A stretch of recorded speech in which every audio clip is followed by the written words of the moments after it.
to Frederick Smith Secondary School and to St. James Peak. I am no longer St. James resident, but I was born just up the hill, and I spent most of my life over in Spitz Village. So the first time I voted in St. James. So I'm never leaving St. James technically. So I'm qualified to welcome you, even if I don't live here. Tonight is your night to represent yourself, to represent your parish. If there are any issues at all, regardless of what those issues are, feel free to raise them.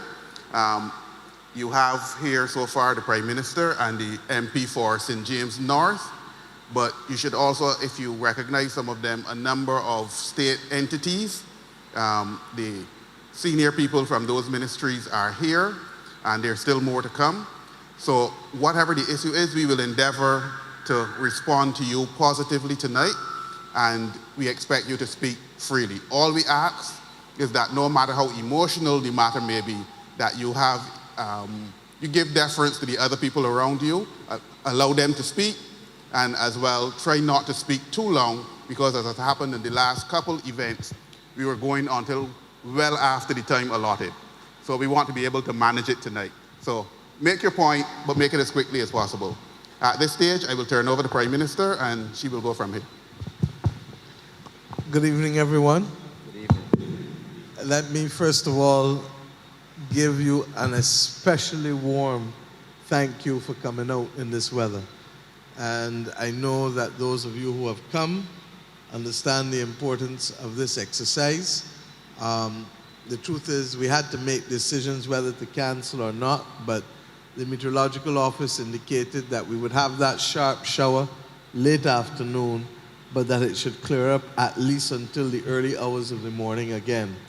I don't think that we have to say any more than the fact that this has been a very rainy week, and that we are beginning to see signs of things that I thought I only saw in Miami and Jamaica in terms of the convection, rain in the afternoon, and the extreme heat.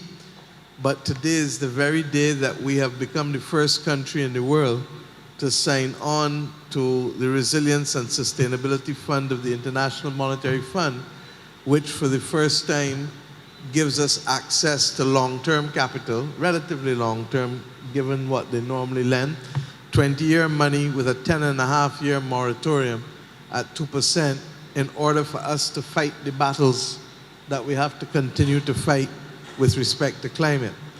I am conscious that I have two members of parliament who are on their way and will be here within minutes, but I've asked to start because I don't want to keep those of you who have braved the weather and have come out today any later than you need to be.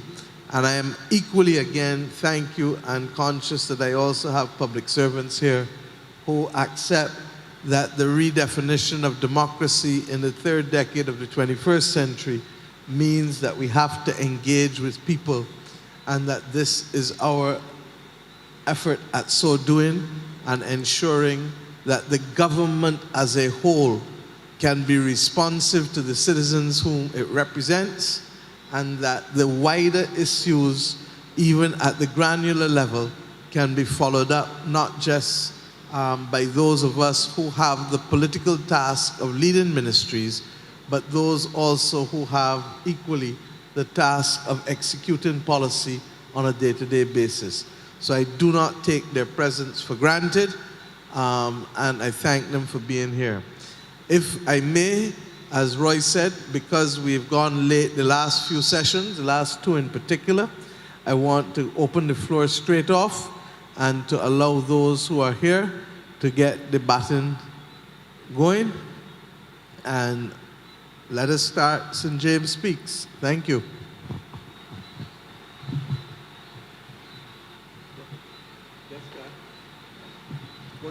Just give us name, and you will notice that you will see me write and Roy writing, and it is because even beyond tonight, those things that cannot be resolved tonight, we follow up assiduously with Mr. Morris as the Director of Citizens Engagement, and with people who write my office each and every day. Okay? So thank you. take it out or? All right, good night, everybody. Good night. I hope everybody gets home safely after this, yeah? Good night, Mom. Good night to everybody else. My name is Ross Farley. I live in, you can hear me properly? No, what's the name, sorry? Ross Farley. I live in Bagatelle Terrace, St. James.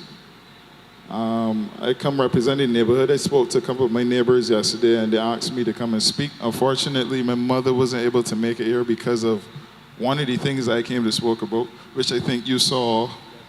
Yeah, right. The four things I want to speak about tonight, the first one is the flooding. I recently turned 31, and for more than the 31 years I've been here, the neighborhood is flooded. It's gotten increasingly worse over the years, and one of the reasons for that is in the same corner that you would have seen, one of our neighbors has built his wall to shut off. Yeah, he shut off there was probably 15 years ago, there was a guttering, it was about 4 feet wide that would allow the water to go down into the dump. And he built his wall to cover that. And now we haven't been able to take the water off. There are 2 grills that were built, but they can't handle the water that comes from Redmonds Village all the way to St. Thomas off the highway. We get everything coming down, right? So as a matter of fact, over the years, we've had people that almost drowned in the apartments in the back because the water would get so high. So it's a real serious issue. Also, because of the flooding, sometimes it lasts 2-3 days. If there was an ambulance that needed to get into that neighborhood, they wouldn't be able to. People flooded in, we can't get out to work. It's a real serious issue that I know the Barbados Water Authority has tried to reason with him to get him to allow them to build the guttering, but the neighborhood is frustrated. The neighborhood is really frustrated. Yeah. Right? I want to thank you, Mr. Farley, because even before anybody complained to me about this area, about a year ago in driving through, I saw a garbage can It's probably mine. fill in the Yeah. broken hole. Yeah. And I called MTW at the time and asked them to go in. The Deputy Prime Minister has joined us, and we thank you for joining us. The reality is that I do know that the drainage unit has gone down there, but clearly what they've done is not sufficient to stop the problem. It yet. wasn't them. They've done a good job. They've Yeah. actually done a fantastic job with the And that's the drainage. point I'm making. Yeah. So that your clarification for me tonight of the issue with respect to the blockage that has taken place is something that I will ask MTW and the drainage unit to go and investigate and to let us know. Because at the end of the day, the reason why we have a government is to solve problems for the public good. And therefore, if we have a situation that imperils people's lives, as you have suggested, Yeah. or that imperils people's property, then we have a responsibility to see how best we can deal with it, including having perhaps more robust discussions with all of the residents of the neighborhood Definitely. to make sure that we can deal with it. Yesterday, we were also in another part of St. James, and we saw that there was an attempt to nail onto the concrete plywood that blocked the drains, and it was perhaps done with a good intention because the people didn't want the garbage. And that's why we keep telling people, let us not litter, let us not throw garbage, because garbage becomes a problem to others. Hi, Sandra. I made the excuses already. Thanks. So that we are aware that there are sometimes things that happen in communities that may disrupt the orderly flow of water, and that's one of the reasons town planning perhaps takes a little longer in Barbados than in most other countries, because they also have a view and take a view on those things that will either prevent flooding or regrettably contribute to flooding. So I think the Deputy Prime Minister, as I said, is here. She was actually in the car ahead of us in the bus yesterday. You saw that there was a car next to the bus where you saw us? I was in the house. I can come out. The way you saw in the corner. Exactly. Yeah. So she was in the car closer to your house, Yeah. and we were in the bus. And she had to turn around as well too. So I don't think anyone needs to tell you, Santia, about it. And I think you've heard Mr. Farley about the problems with the possible blockage of the walls. Kerry, we started because I don't want to keep people late tonight given the weather. And I made the excuses for you all. So that if we can get in there and have a more robust conversation, Santia, and bring the community together, bring the engineers together, and if we have to go outside of government's engineers as well, let us do so. Even though Old Town had some problems today, it is nowhere near in the vicinity of what it might otherwise have been had we not solved it. And this may not mean a lot to most of you, but we have a chief meteorological officer who keeps us up to date now with the technology that he has put in a couple times a day, far less every night.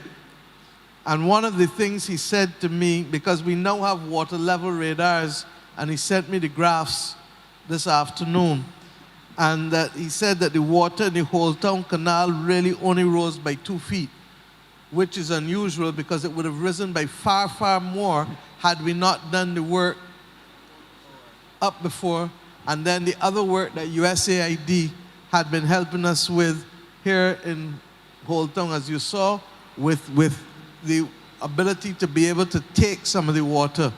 But with the level of water that we had this afternoon, on top of, we had 4 inches in Old Town of water.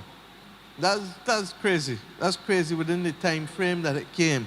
And we also had in St. Lucie 30 millimeters in 30 minutes. So one of the things that I'm trying to get Barbadians also to appreciate is that water will build up with that intensity of rainfall. The question is, will it run off quickly? And if it doesn't run off quickly, like in your instance where it can last for 2 and 3 days, or where it lasts for 8 and 10 and 12 hours, then we have a problem. But we would expect that any level of serious intensity of rain, the water can build up. That's the truth. But will it run off quickly? So I thank you, Mr. Farley and DPM. I know that you and your officers who are here will follow up for us on this. Thank you. Yeah. You said you had another matter, sorry. Just two yeah, more. Yeah, that's fine.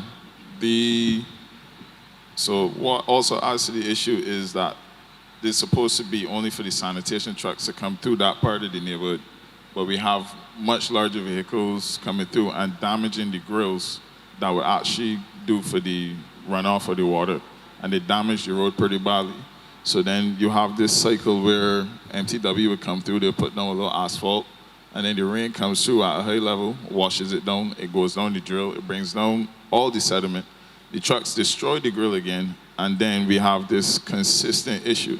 And then the thing is like, the other part of that neighborhood is, we have kids in the neighborhood, but they don't come outside because people speed through, including the trucks. Right? I've almost been hit a couple of times. My neighbor's car got written off by somebody hitting it. So these are serious issues because everybody uses it as a shortcut. If you come from the north or you come from the, everybody cuts through. What do you recommend instead? We used to have humps. And so you want back humps again? We want back humps. We need at least another grill further up, closer to where you guys put the roundabout next to the gas station. There at least needs another grill up there. We need humps. And the last two things is more security issue. Recently, one of our neighbors got robbed at gunpoint, right? 4 guys came in the house with guns. That neighborhood only has lights in certain parts of it. You need more street lights. You need more street lights, a lot more street lights, because once you pass where I live... And here's the deal. I want us to go through and talk to the residents, Kerry, because street lights are a welcome thing for most people, but there are some people who also will object. So we just need to keep everybody on board and to let everybody know that we're doing this for the greater good, that it is always easier for a person to put dark out curtains and be safe than to have no lights and people be at risk. But I don't want, in the same way that we've come here to consult with you, I don't want us to make decisions on the community without consultation with the members of the community. So I'm Understood. going to ask the Member of Parliament to meet with you all, settle on the humps, settle on the lighting, and then Santia, your ministry can proceed. I think the third thing should be a simple prohibition of vessels of a certain weight. We have it. Of vehicles of a certain weight. Is 2 tons. I ain't done. They got too much cameras about the place. And we can find cameras to put up so that we're in a position of capturing the license numbers for all those people who want to break the law with impunity. You understand? And I've insisted that we need to use the technology where available. And this is a perfect area where you have a high pole with the cameras, a number of them, and that we are in a position to capture at different points where people least expect it, that they've gone through. If you are prepared to break the law, then be prepared to pay whatever the consequences are for breaking the law, for moving through there. Yeah? No problem. That pretty much sums it up then. Thank you. So, Yeah. Kerry, you and Mr. Farley will think, and then let the DPM know when you're ready. Yes, who's next?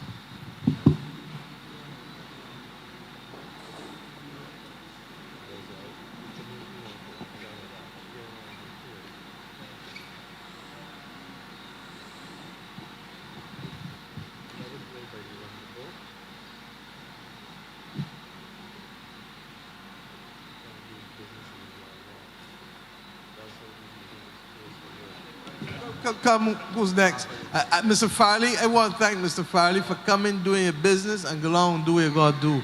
That's how democracy is supposed to work. Lord bless you. Good evening, Madam Prime Minister and other members of Parliament. My name is Limbrook Kamabach. I live in Ashton Hall in St. Peter, and I'm here to represent the residents of Ashton Hall, or to speak on their behalf, the residents of Ashton Hall and the WIM. Now we have two. The first one is not very unique, but it is really something that we are very concerned with, and that's the quality of roads in Ashton Hall. They are really, really bad. We have to change suspension parts very often, and these roads would be Millionaire Road. Unfortunately, persons, when they come through that road, smile because it is called Millionaire Road, and that is not supposed to happen in Millionaire Road. Then there's Reservoir Road, and there's Graves Road, as well as Corbins Road and Clark's Road. Clark's Road is an important route in that it takes traffic off Highway 2 or Ronald Map Highway to Spikestown. That is a very popular road, but it's very, very bad. All the roads in Ashton Hall. You don't have to tell me. I used to have a very close friend who regrettably is no longer with us. Okay. His name is Barry Downs. Yes, I know Barry. You understand? So I know up in the little bit. The truth is that, look, I'm not even going to fool you, thank you. The DPM will tell you. We inherited a situation where roads, for the most part in this country, had been ignored for 9 out of the 10 years. That's the fact. And in the last year, before the last government changed, roads started to do, but even with the best will in the world, what they did was to start and leave, it was the IDB road program, and they started some of the residential roads and the CAF, but it was very limited. The government has had, and perhaps one of the largest amounts of funding that we have for anything is roads. But the scale of the number of roads that we have to do is huge. So this gentleman took me up in there late last year, and we have asked MTW to address some of them. Yesterday we did Rockdundo as well in Sion Hill, Sion Hill, Tenantry Road, no? But they're different ones. So the tenantry roads we will deal with, Asante will tell you, separately from the main arteries and the main highways. You're going to get some relief. Okay. But you can't get all one time. They're not fooling you, because what you are reporting to me and to us here, multiply it by 30 constituencies. Swear to God. But what is the good news is that we've identified funding from CAF, the second CAF Roads project. For those in the Scotland district, we've identified funding, as you know, from the Chinese, and those have now started as well, the Chinese government. And we have the residential roads program as well.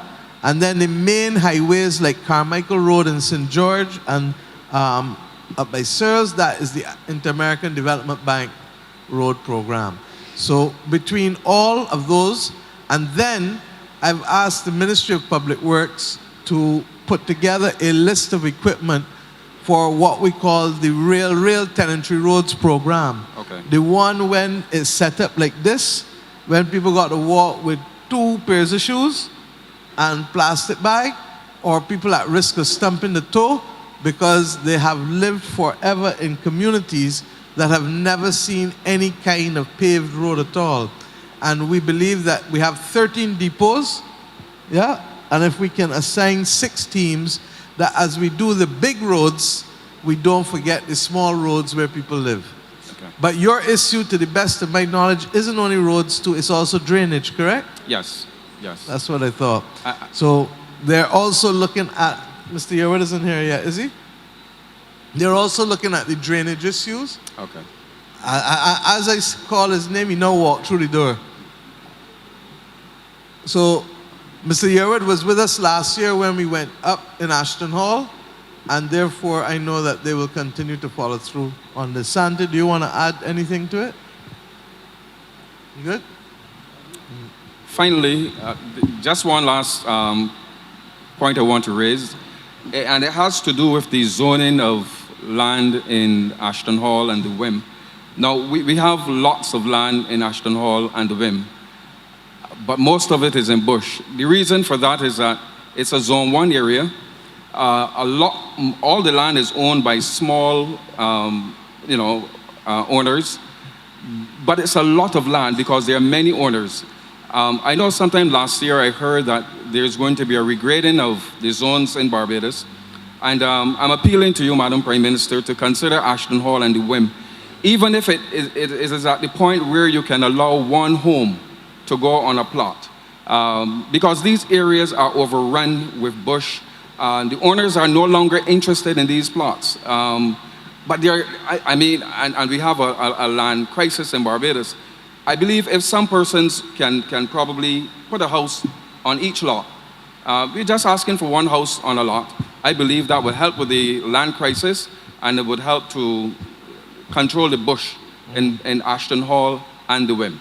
Thank you very much. No, thank you, Mr. Cumberbatch. I'll ask the DPM as well to maybe update us on the zoning legislation. And then I'll add to that, because I had some interesting meetings with the Gates Foundation last week when I met with Bill Gates and them. And we'll go from there. Please. Sandy?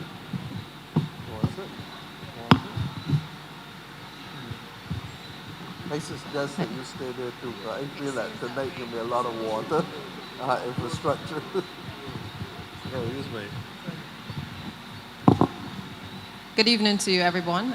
Just to say that we've been working on the water reuse legislation, both Minister Simmons and myself, through the BNSA and the ministry, in particular Barbados Water Authority, on the zoning legislation.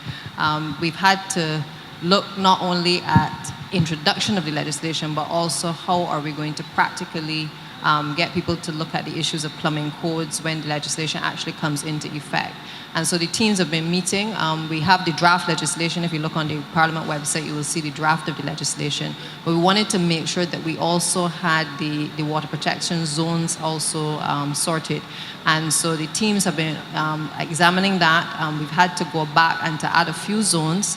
I believe in the next few weeks we will be able to complete that with a view to being able to bring that to Parliament. But there's a lot of other work that has to go on behind the scenes to make sure that when we bring the legislation, that we can give effect to bring relief to a number of the persons who've been affected in the Zone 1 areas. We want people to be able to clearly identify where the zones are, be clear as to exactly what they can do, what is the permitted uses in those particular zones. I hear the cry for being able to have one house on the land, but I think you can appreciate that obviously we are trying to protect the groundwater supply. And so they have been very careful in being able to identify what we can do in particular areas so as to stop the contaminants from being able to go into the groundwater. So that is coming very soon. I'm hoping before the end of the year, but the truth of the matter is we want to make sure that we have that information in terms of the clear demarcation of all of the zones going forward, so that when we launch that, the public is clear as to what are the permitted uses across the country.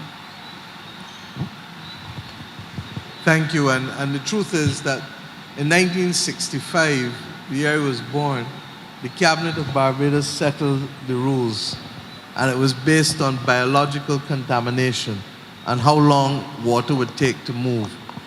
Since then, we all know that chemical contamination is as great or greater than biological contamination. And to that extent, that is why the Water Authority has taken the lead in pushing government on these issues. I regret that this thing started from as far back as 2007. And it has taken us as long, and it represents everything about how we have to change our system of governance, because it takes simply too long to do these things. I've gone further, and I'm sorry that Dr. Seeley is no longer alive, because he, more than any other person, would have heard me on these issues. There has to be technological solutions in the 21st century, third decade, to deal with some of these issues that we are still fighting up with. And last week, I haven't even had the chance to discuss it with the Water Authority people since returning, but we're discussing with the Gates Foundation and others the work that they have done and the research that they have brought to the market from others that look at how we can protect our water resources and by having safer sanitation.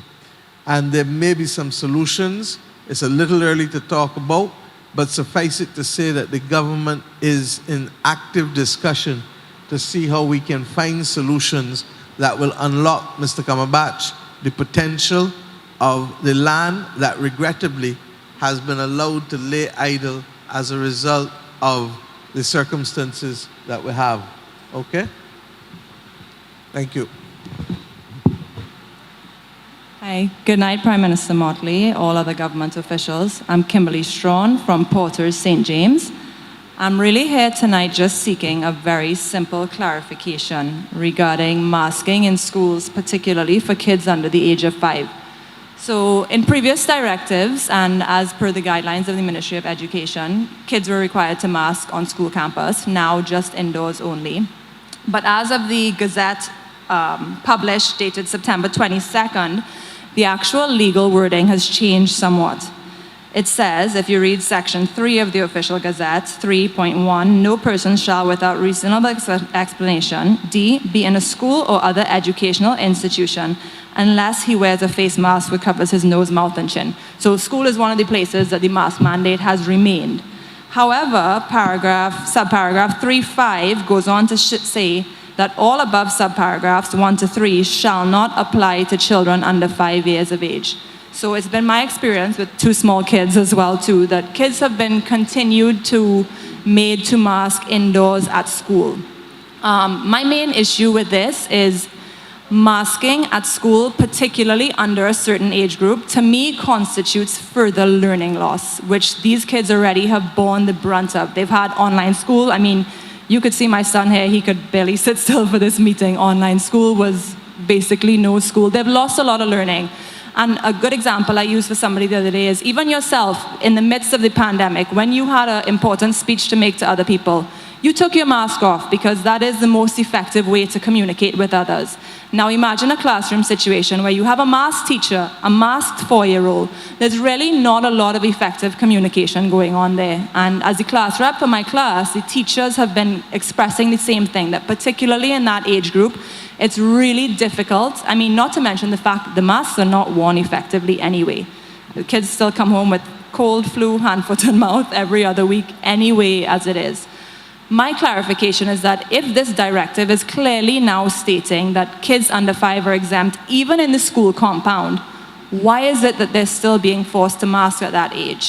I will leave off for now why the mask mandate extends to all schools, because I really don't think that it is mostly a health and safety matter, the reason that has been kept as it has. I do hope and think that that's going to be reviewed very closely or very soon, because not just for this age, I do think it's kind of unfair to the kids that they have been held to a different standard than adults throughout most of the pandemic. And right now, they really deserve as normal a possible learning experience. But main point of my question, if legally it's stated that those under 5 are exempt, how can they be then forced to mask in school continually?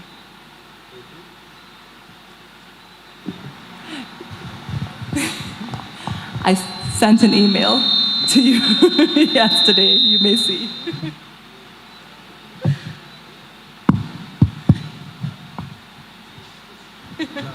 Put a face to the... We good? Yes. I did get your email, thank you. I apologize. I got a copy. I didn't respond immediately, but That's all right. the clear terms of the directive says that children under 5 are exempt. Yeah, So there's absolutely no ambiguity at all. agreed. Children under 5 are exempt. Unfortunately, I think in reading our directive, and in your instance, you referred to previous directives. Yeah. And I can only say to you that as lawyers, the Prime Minister, myself, Kerry, well, not Sandra, but Eddie, we have to follow the literal rule first. So when there's a clear line that says children under 5 are exempt, that's the answer to all of your questions. Yeah. They simply are.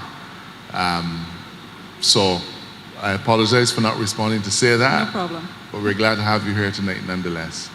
Let me remind you though, Prime Minister, with your permission, the directives are not, and this is not a passing of the buck, because we're in this together, but under our COVID orders and our COVID directives, it is required that the Chief Medical Officer advises us. I'm not a doctor, the Prime Minister isn't.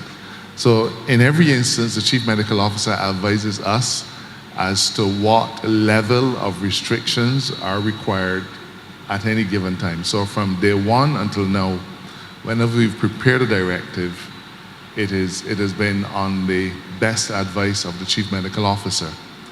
At very challenging times, the Prime Minister always took the opportunity to consult also with BAMP and other stakeholders to find a middle ground. Yeah. So I can assure you that at every instance, we've prepared directives, taken into account all of the interest groups, but also, more importantly, following the best medical advice at any given time. At this point, we are down to very few restrictions. Masks is one of them. There were people who were saying, well, the directive is ambiguous in relation to optional. And I had to say, well, the word optional doesn't appear in the directive at all. Yeah. So that it's open to you to wear a mask tonight if you wish. So I think people tend to get a little anxious, and I can only urge that we, in every instance, look to see exactly what we've written. I hope that answers your question, ma'am. No, it does, and I do agree with your point, and particularly from a medical standpoint, obviously. I took my grievance first to the Ministry of Health, who I do work closely with as well, too.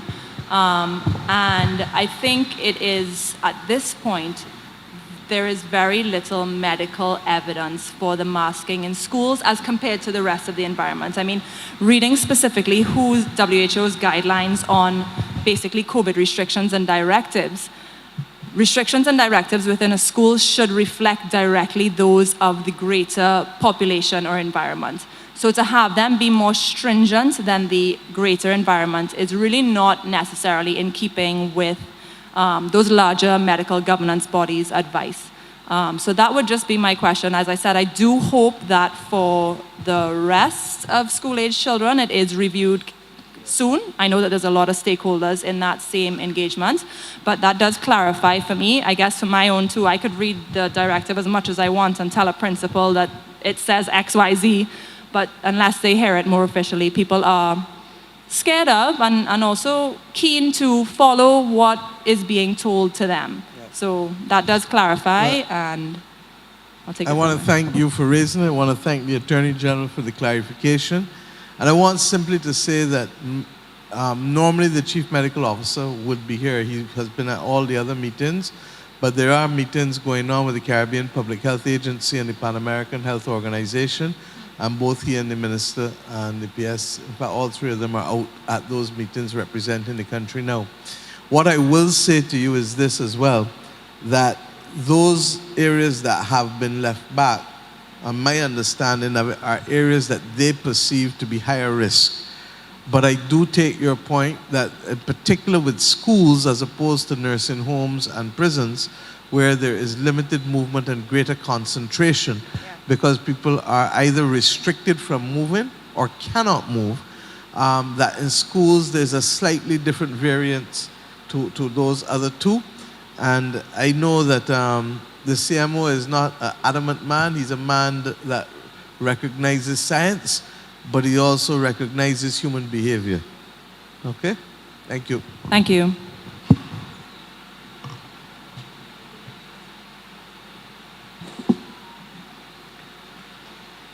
Good evening, Madam Prime Minister, other ministers. My name is Peter Thompson. Back in April 2020, Mr.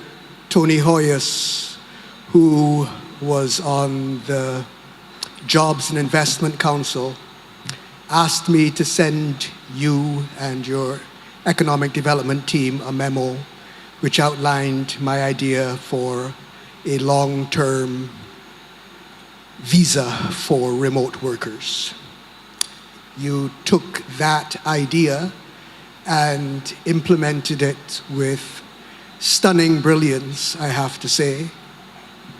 Before you go any further, I need to disavow, because I can tell you the story behind the remote visa, and I don't doubt that Mr. Hoyos dealt with you. I don't even doubt that you submitted it, but the truth is that the digital welcome stamp didn't necessarily come from there. But I am glad that we can find consistency, because great minds obviously think alike, with those who handed me the idea and yourself who was thinking along the same way once there was a prohibition of short-term travel, largely because of the pandemic. But Okay. I've continued to enjoy your writings, nevertheless, over the period of time Well, thank you. in the newspaper. And what I want to talk to you about tonight is the fact that we are exploiting perhaps 10% of the potential of this innovation, because we led the world back in 2020, and it was a response to the pandemic, but now it has the potential to be a response to the way the world of work has changed irrevocably. And I wanted to ask you for 15 minutes with Mr. Reid or some other conduit where I could present an analysis which demonstrates. Easy done, Mr. Thompson. It'll either be next week or week after. So if you just check, but continue with whatever suggestions or comments you want to make. But the lady right there, Navy Blue, my PA, just make sure we can exchange numbers, and I'll give you, and we can meet and discuss that and other ideas, I suspect. Well, thank you very much. That is the objective of my talking to you. I do want to point out that, as I'm sure you're aware, Thailand and Greece and Spain and everybody else is stealing Barbados's thunder. And this is certainly the largest economic development opportunity that I have seen for Barbados in my 66 years on the planet. And so I really am anxious that we make the very best use of it. Thank you, Mr. Prime Minister. Mr. Prime Minister. We'll meet next week. Thank you. Shanda, please.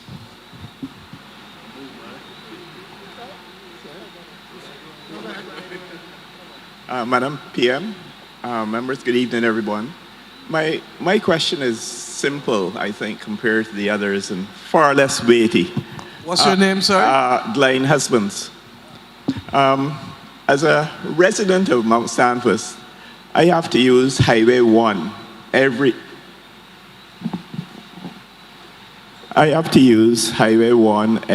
day. Glenn, you're looking more like your uncle. That means I'm getting old, ma'am. What I'm concerned about is the behavior of the public service vehicles on Highway 1.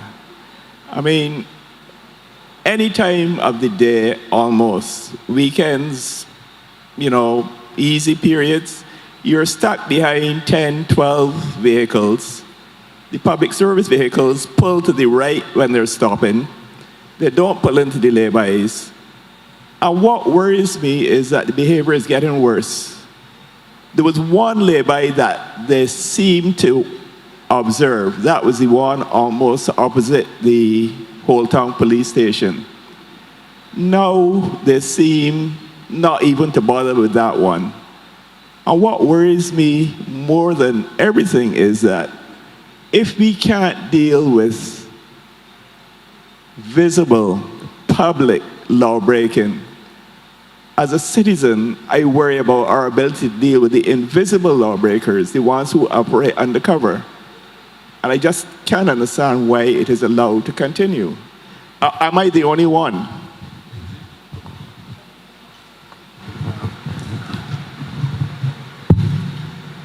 Yes, Mr. Husbands, your concern is not only noted, but sometimes I wish I had a siren in the vehicle when I'm driving that I could pull them over myself. The reality, though, is that we simply do not have enough police officers to deploy constantly on every stretch of every road. It's not just St. James, it is if you're going towards Oystains, just about any road that you're going on, there's a level of lawlessness on the part of PSV drivers. We've had numerous meetings with them.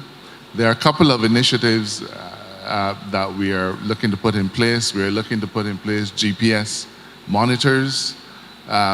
We are planning on having a new transport arrangement where, in terms of how they relate to the authority that supervises them, that is the Transport Authority. And I can give you the assurance that we're going to be putting measures in place to deal with that. What we need really is a firmer hand on the PSV drivers. But that is not, while the police can be involved in that, given our resource challenges, we simply can't deploy enough police officers for that purpose. I will say to you that as you drive around Barbados, especially on Highway 1, you will probably have been seeing cameras mounted on poles and so on. And that is an important crime prevention strategy. I can only ask that when you see these things, that you respond to them, because when the police are monitoring cameras, they're not necessarily monitoring for traffic issues like that. They're monitoring for different kinds of criminal activity. But I can tell you my personal experience. Whenever I see a PSV driver in front of me doing foolishness, I take a picture with my phone. I stop first, of course, and I send it to the Transport Authority and begin the process of sensitizing for them the kinds of challenges that we're having. But it's going to involve the Ministry of Public Works that has responsibility for PSV drivers, and working with the law enforcement, we hope to be able to strengthen our responses to that kind of lawlessness. But The most vigilant people for us are going to be people like yourself. When you see it, just take the time to report it to the Transport Authority, because a lot of these things are not necessarily police issues. We would tap a lot of police time stopping a PSV driver and charging him and going through the court process. That's not necessarily desirable. The Transport Authority is the regulatory agency. So when we have PSV drivers who are constantly breaking the rules and regulations, the court system is not the place for them. What is required is for the authority to be authoritative and to revoke the license, revoke the permit and things of that sort to bring discipline. Unfortunately, everybody looks to the police whenever there's a deviation from the norm. That's going back time immemorial. In this instance, with those kinds of minor, important to you, but minor traffic issues, the Transport Authority is the one that we have to look to bring those particular individuals to heel. But just be patient with us, we're going to get it done. Thanks very much. I was going to sit down, but the Prime Minister on a number of occasions mentioned the use of technology, which seems as though that can offer a solution, GPS and the cameras. I think, Glenn, you may want to let Santia, the DPM, speak. Just to add to that I can actually say that I have tried to stop some of the PSV drivers myself, and actually scolded them for their behavior. So unlike the AG, I don't know if the Prime Minister put a female in this position to be able to take these harsh actions, but I can tell you, sir, and the public, that the associations have been meeting with the Transport Authority. There have been some discussions with the police as well to try to put in place some regulations to be able to govern the sector. Obviously, in regulations, it is going to require then enforcement. So we're going to have to improve the number of and increase the number of transport inspectors to be able to assist the police officers in the execution of their duties. But it is a concern to us. I think we're all road users. We see the foolishness that is being done on the road sometimes. That's not to say all of them are driving badly, but we recognize that without standards and without enforcement, we're going to end up in a situation where we will continue to see the reckless behavior. So that will be coming very shortly in terms of the regulations, and then meeting with the various PSV operators to go through the rules and the regulations with them as well. Just a quick suggestion. American Airlines, when it has a problem, doesn't blame the pilot necessarily. There's an owner who they always seem to escape. And we hear people talking about the drivers. I don't honestly think the issue is the drivers. I think the issue is the owners. The other point, just before I sit down, because I don't want to prolong, is that I would love to be able to upload any video from my dash cam to a portal somewhere. I don't know if that is available, or if the public knows where these things can be uploaded, these pictures can be sent, along with a caption, but that would be my suggestion. Thanks. I totally agree with you. That is something that we're working on, but the truth is the ability of us to be able to capture the owner is a very important part of the new regulations that will come on stream.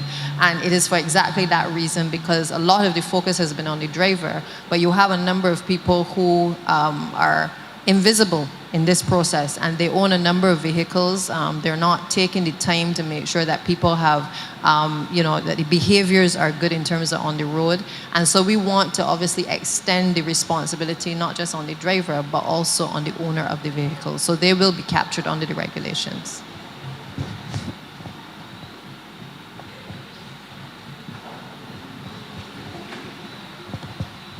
Thank you for raising it, and we go forward. Yes, sir. Good night. My name is Bakari Bascom, and I am a representative from the Lumber Company Lakers Sports Club basketball team. Yes. Our representative, Ms. Husbands, has come to a number of our games in the last 6 months or so, about since everything got lifted and sports could play again. And we like to thank her for coming. It really warms our hearts and shows that she's showing a big interest in sports in the community. So she asked us, what does the club need? what do we need in the club, what do we need in the community. And I have lived in the Husbands area since I was 9 years old, before I lived in West Terrace. So I could say that I've been in that area my entire life, and that would be the absolute truth. I recently changed my voting constituency to St. George, where I've lived the last 9 years, but I think I can change back. So basically, what we need in the husbands community is, I think we need a multi-purpose sports complex. The number of hours that we lose in sports in Barbados to rainfall is astronomical. So a covered facility would be ideal, but in addition, when you look at how we are performing on the world stage with our limited resources throughout all the disciplines, cycling, athletics, we have numerous athletes on basketball, scholarships, etc. I think that with a community-based sports complex that's open to the community and the nation as a whole, I believe that we will go leaps and bounds in the next 5, 10, 15 years as it relates to sports, and also as it relates to reductions in crime, because sports there are numerous studies on the impact of sports as a deterrent for crime in young men and young women. I have a 11-year-old daughter who's 5'7", and yeah, she wants to play sports, but right now, for girls in sports, nationally, there's not a lot going on, so we're actually going to look to Canada this Christmas. We're going to go up there in the Christmas holidays and towards the start of the new term in Canada and see if we can get her enrolled up there in the future for sports, just because in terms of competition, you need, if you want to be really good, you really got to compete. But, so what we need in husbands, there's a large portion of land. I don't know the measurements, I don't know how large it is, but it's a pretty big plot of land where the husbands courts is. If you come up from West Terrace School, coming back towards Western Light Church, on the right-hand side where the basketball court is, it recently got rebranded, got painted over. It's a beautiful area. We're trying to get that turned into, this is the area that I have earmarked for the community-based sports center. It would incorporate basketball, indoor football, indoor hockey, netball, have a 200-meter track, have cricket nets, mini cycling velodrome, squash courts, a long jump sand pit, a gym, boxing and mixed martial arts area, a classroom area, I'll tell you about the classroom area in a minute, a physio room, TV screens for watching popular sporting events, a catering area that can be rented out for daily meals. It will be a hurricane shelter. It will have photovoltaic systems on the roof, etc., etc., etc. That's how I envision it. Mr. Bascom, tell me where you win the lotto. Right? Madam Prime Minister, they say you got ass big. No, and I agree with you. Look, I call my Minister of Sports to respond to you, because you will understand that what you're doing is setting the gold standard. Yes. And we want to get there. Yes. But like with everything else in life, there's a process to get in there, because I want to make sure, look at this school. At the end of the day, look at what is in here. Mm-hmm. When Billy Miller was Minister of Education and this school was built, it was intended to be a multi-purpose indoor facility as well. So, but I gotta do what before I could get there? Yes. Right now, the water coming down on my head as I speak it all the time. Right, so we gotta make sure that we fix the roof. Yes. And for those who knew what this school looked like at 1, 2 o'clock with the rain and the pumping of the water that had to be done off at the side, that's our experience on a daily basis. So I absolutely, absolutely support you. Trust me.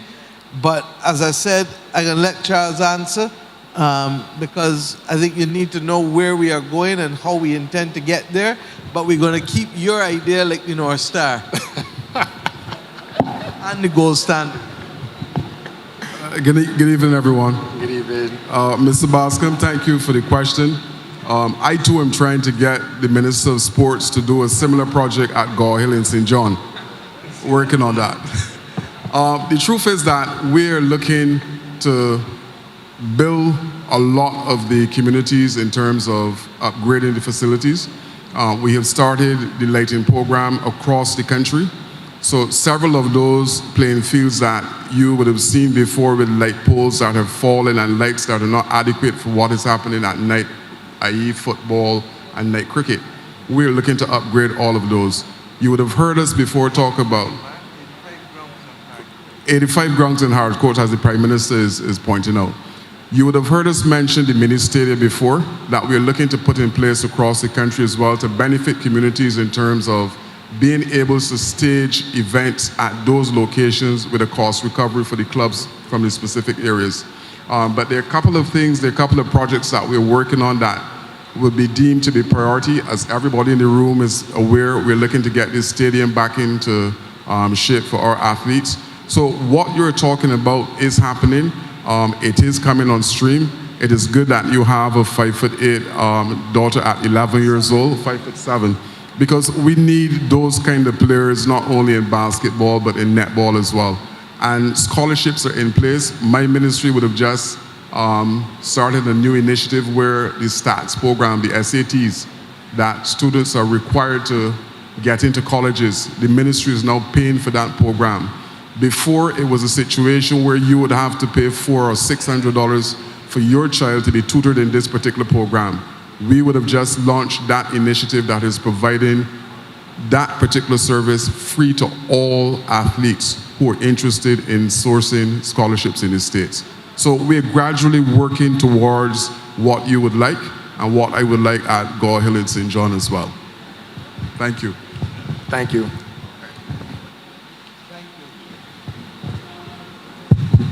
Yes, Reverend. Good evening, Prime I Minister. know that you can reach the heavens and come back down to the ground. But good evening, Prime Minister. Good evening, ministers. DPM, this question really is directed at for you. Now, I live in St. James North. Let's begin by saying that. But I have a lot of interest in St. James Central. And over the past couple of years, we have had an issue in St. James Central as it relates to Prior Park, that Prior Park area. I heard Ross speak earlier with respect to the Bagatelle issue, so I wouldn't go there. But Prior Park, for example, Prior Park Terrace and the surrounding areas, the road infrastructure there is ridiculous. I do know that maybe sometime late last year, early this year, we would have seen some patchwork done along that road, which we're thankful for. You know, the residents really appreciate that. But only today, I drove through there. My wife was with me when we drove through there, and all of that patchwork, because of the rainfall, is now beginning to be a problem because it's coming up, it's off the surface now, and it's rolling back down the hill. So we're going back to where we started. That area for me, and certainly for the representative of the area, is one of our major areas that has been a bugbear for us for a number of years, because even though we're appreciative of all the other work that was done around the constituency, Risk Road and all of that, Prior Park has always been overlooked. And we really need to have that Prior Park area looked at. It has been going on for many years. We lived there in Prior Park for just about a year or so, and the roads were like that when we were there back in early 2000, 2004 or so, 5. It was like that, and it continues to be a problem in that area. And therefore, I am begging the ministry of Transport and Works to give us a little, as they would say, a little easement. Sir, I want to assure you that both MPs, Minister Husbands and Minister Simmons, have been bending my ears constantly regarding that road. The road is actually in the IDB Global Roads project. It was one of the identified roads out of, I think, about 9. The challenge, however, is that BWA has to do some replacement of its mains in that area. So every week we meet to discuss the update on the roads. But one of the challenges we have now is that there's a major replacement of the mains. And therefore, we anticipate that we're going to have to, we can't start right away, but we anticipate that hopefully early in the new year, once the BWA has completed its works, that will be able to go out for the contractor to be able to start the work. So 2023, as PM is saying, it will be done. Fine. All right? And finally, since I am from... I'd like to reinforce what the Deputy Prime Minister has said, because I think that we forget too easily where we're coming from. And I had cause to remind today, as we spoke in the press briefing, we have not had much work done on the replacement of the mains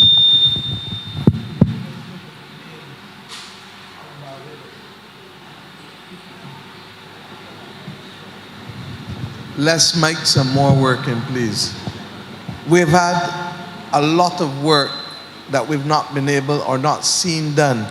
And the government, as I said, took the conscious decision to put the Water Authority on budget to provide $30 million and $35 million each in the last 2 years. And we've had to do that because we are literally running up a hill now trying to play catch up. Brown water in St. Lucie, St. Peter, Prior Park, and elsewhere in the north, unacceptable. But why do we have brown water? Because, as Santi would tell you, they still got the cast iron mains that the British put down 120 years ago. When we came to office, Mr. Leslie, you told us what? That only 1.5% of the mains had been replaced of the 2,500 kilometers of mains. And with the best will in the world, it is going to take this country about 15 to 20 years to replace the entire mains. And the British did it when they had an empire. We simply have a country. Yeah. Okay? So I want us to be clear that when you hear me talking overseas and trying to make a case for us to access adaptation funds or for us to get grant funds or for us to do all of these things, is because on top of these mains that are corroded in some instances, we have a groundwater crisis. And the groundwater crisis is not just peculiar to us, it is a consequence of the climate crisis globally. And in some parts of the world, it has gotten so bad that people can't even farm. In fact, when you really look at it, the problems in the Sahel region in Africa and that northern Nigeria and northern parts of a lot of those countries in Africa come from a lack of access to water, and hence, taken to its worst extremes, end up with Boko Haram, etc. I was with the former governor of the Central Bank of Nigeria, who is an imam, and he was making the point last week to me that 80% of the people in southwest Nigeria are above the poverty line, and 80% of the people in northwest Nigeria are below the poverty line. Now, I make these points to drive home that the water issues are going to continue to be a major issue, and therefore we have to prioritize them. Against that backdrop, I asked the Water Authority for a procurement plan, because the other part of the problem is that the supply chain globally has been disrupted.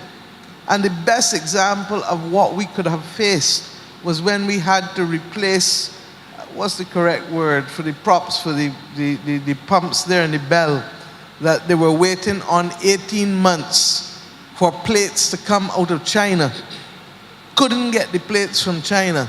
And in the end, we still haven't gotten it, but we had to make decisions to take out the cast iron pipes.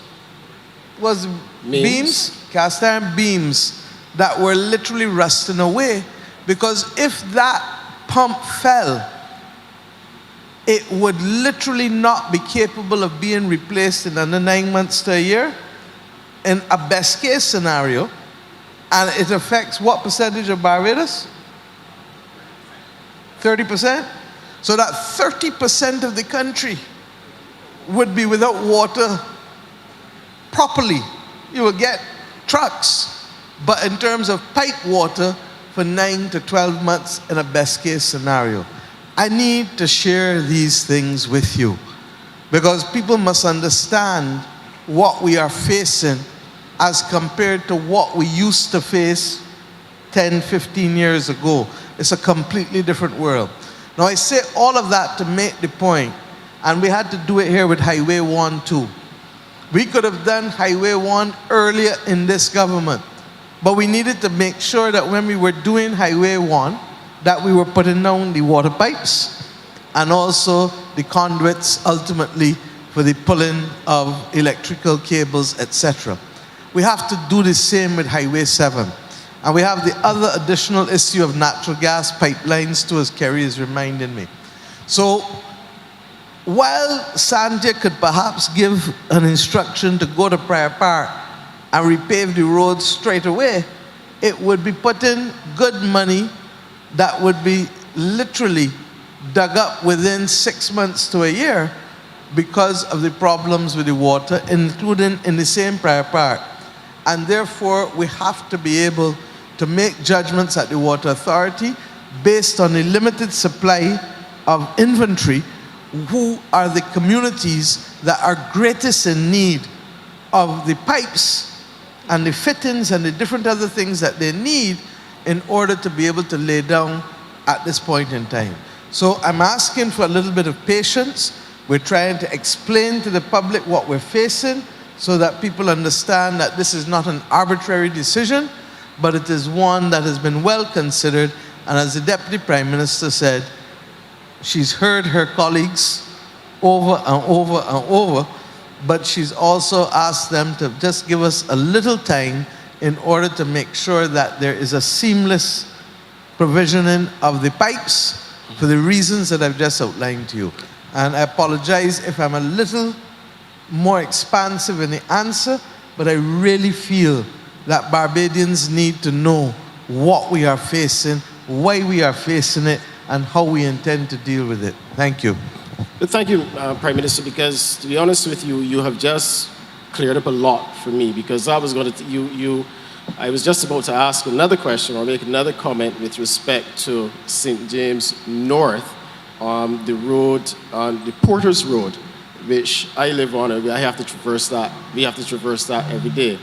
Now, our problem there is, and now I understand, but one of our major problems there is that old pipe that you talk about.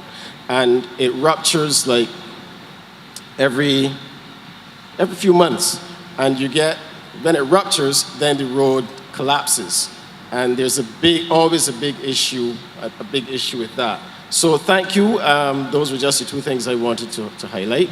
And thank you very much. Thank you. And I think that, Mr. Leslie, you can appreciate, we hear you, but there's some communities that are pretty much in worse condition.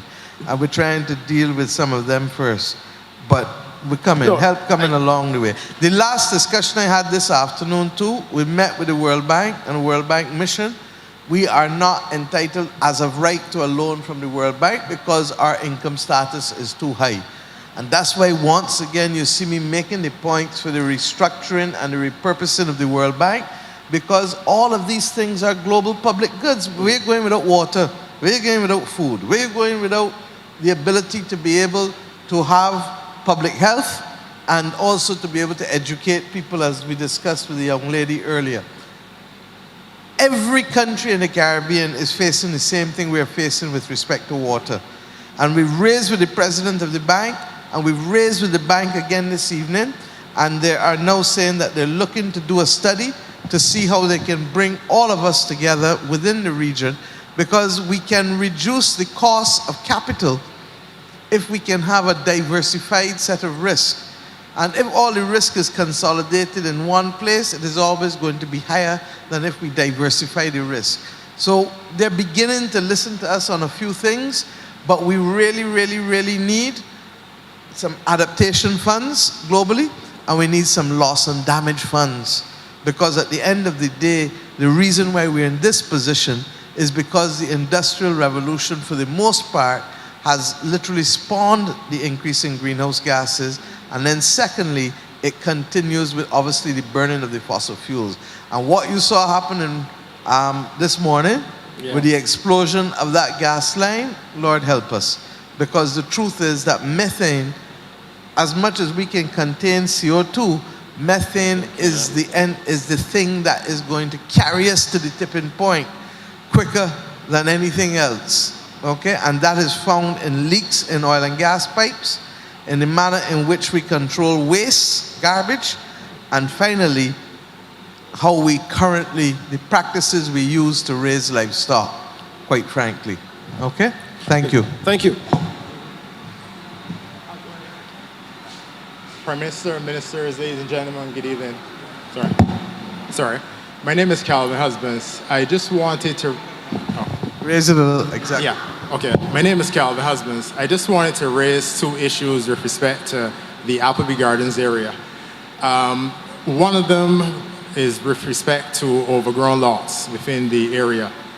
And for example, there's one directly opposite my home. And over the last 5 or so years, myself and some other neighbors have taken it upon ourselves to trim parts of the lot for security reasons, the whole issue of harboring rodents, etc. And we would have spoken to the minister before the last election with respect to dealing with the law.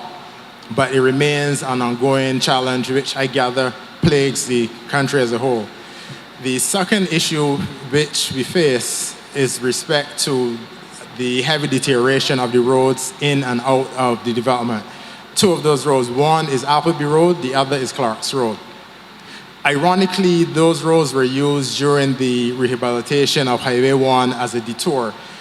It compounded the deterioration of the roads, and now it is almost a case where you shift one hole, you're falling in another hole. So you literally can't miss holes getting in and out of the development. So those are two areas that hopefully, sharing with this forum, we can get some kind of relief at some point. Thank you. Thank you very much, DPM. I think on the rehabilitation of the Abbott and Clark's Road, yeah. And then AG, you want to just speak very briefly on the legislation that you're proposing to bring on the private lots, overgrown lots? I can tell you that we are very near to completing a draft statute which will see obligations of a more onerous type than currently exists being placed on property owners. It is really unfair for you and others to have to take on the responsibility of debushing adjoining or neighboring lots. Of course, we always encourage self-help, okay? And it is in your community, so you have a vested interest in doing it. So I don't want to discourage you from doing that. That's always an admirable thing, but we recognize that all across Barbados, individuals who own land, and often they actually reside on the premises, have not been taking seriously their responsibility. Now, in our health services regulations going back into the 1950s, there is a set of penal provisions which will, well, basically criminalize an individual who maintains on land or who maintains his land in such a way as to be a harborage, that's the old word they use, harborage of vermin, mosquitoes, rats, and so on. It's been there for a long time. But the fine is a very small fine, and it simply is not practical. So we're trying to transform that entire legislative framework to modernize it so as to provide a greater incentive or perhaps a greater penalty for those individuals who are keeping their lots untidy. And I have to say that in all of our consultations, We recognize that government is equally the culprit.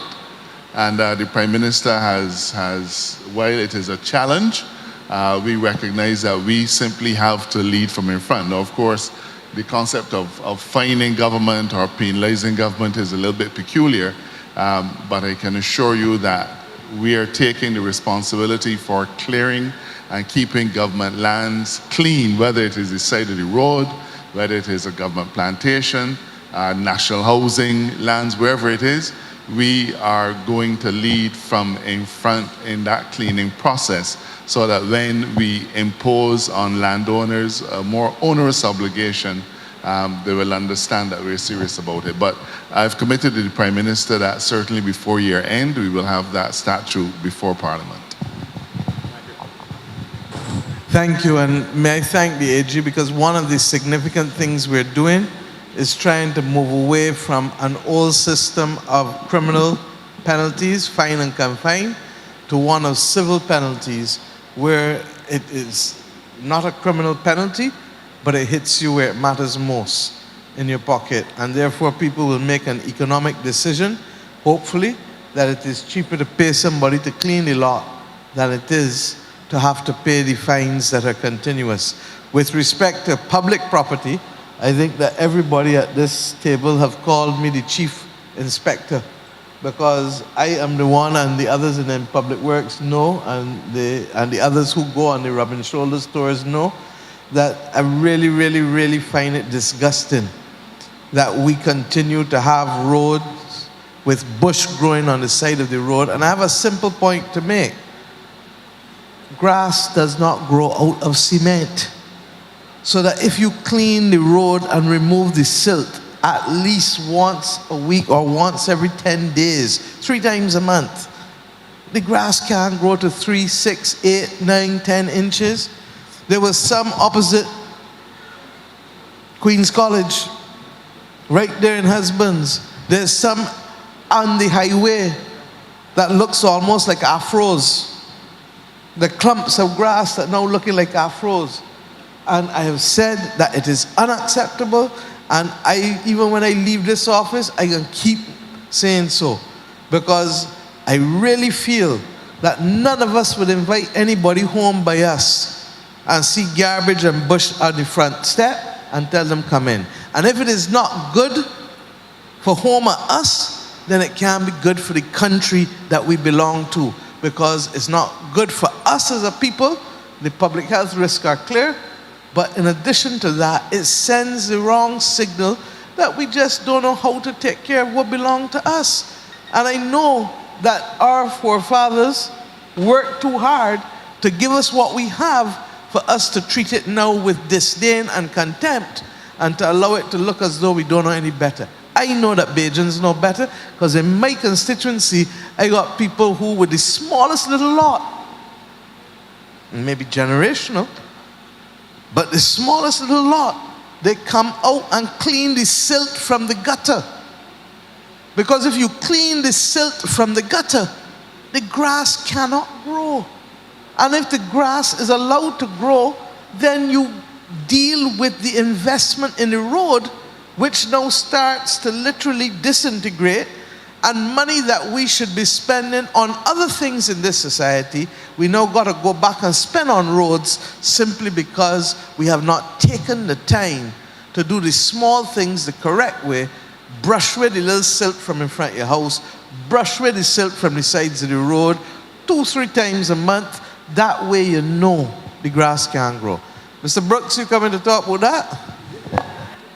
I know you are an emergency management man. And you would know the extent to which bush also leads to flooding. That is correct. Prime Minister, as I listen to Reggie, as you know, I live in a Empire Park Road.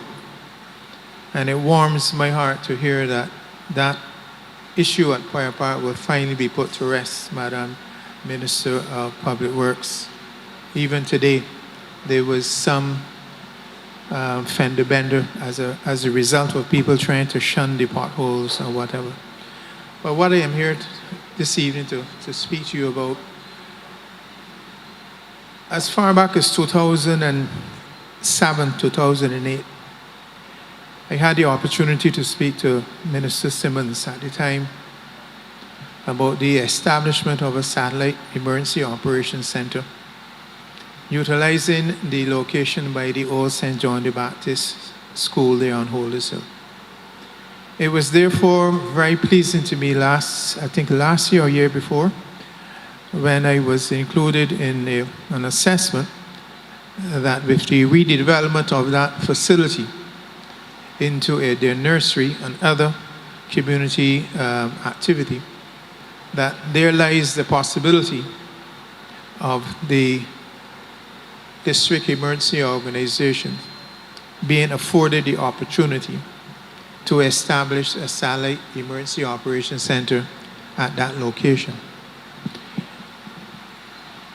Madam Prime Minister, this part of the parish and the northern parishes, as we would have witnessed today with the extended rainfall, there is a need for such a facility that the management and the coordination of any response to those areas in the north can be enhanced.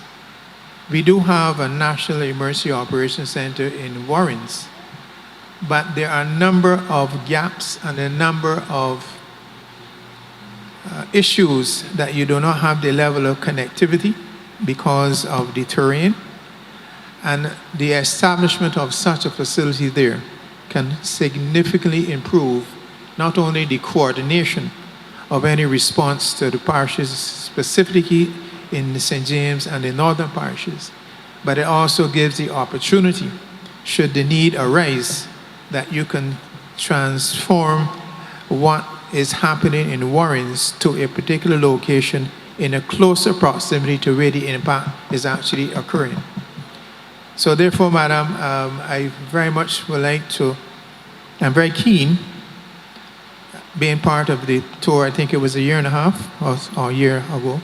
And I sincerely hope that it is still within the plans in the redevelopment of that facility, because I think it can add It was value. actually late November last year, and some of the work is going to be done by the Maria Holder Memorial Trust, yes, and some is going to be done by the Ministry of Housing.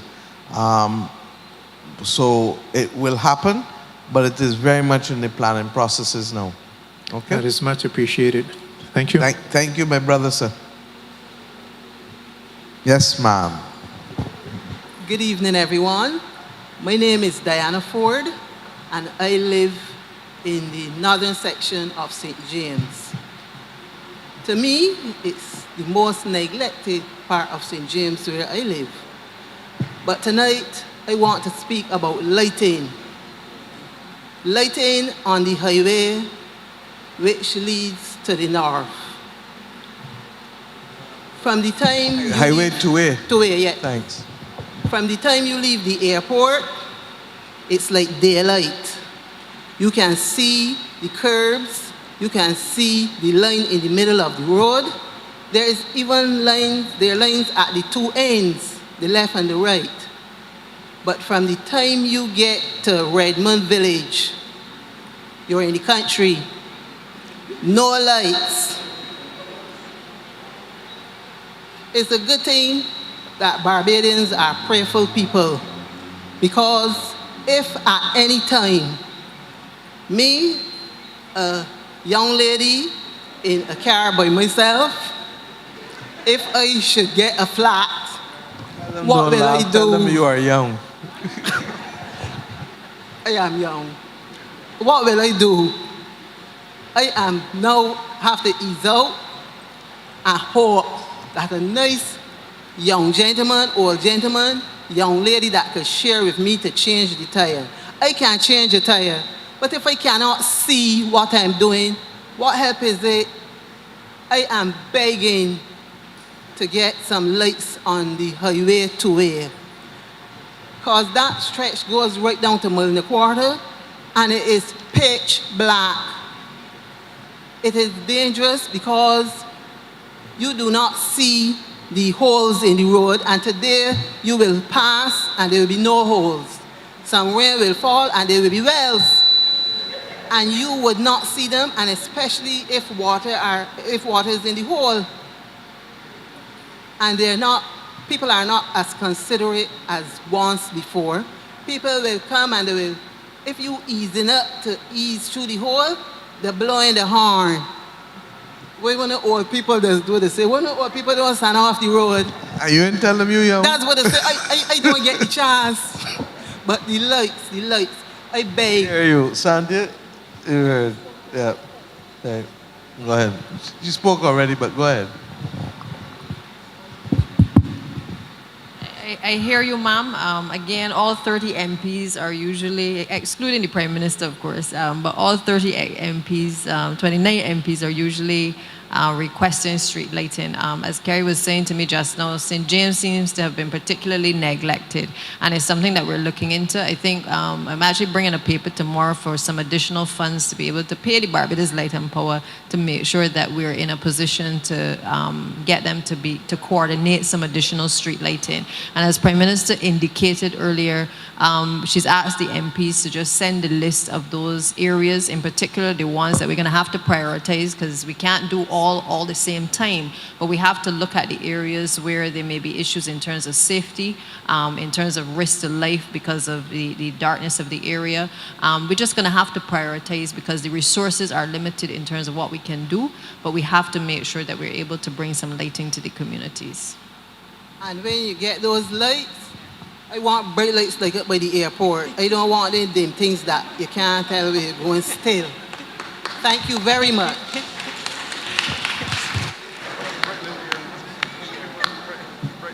Good night, ma'am. Good night.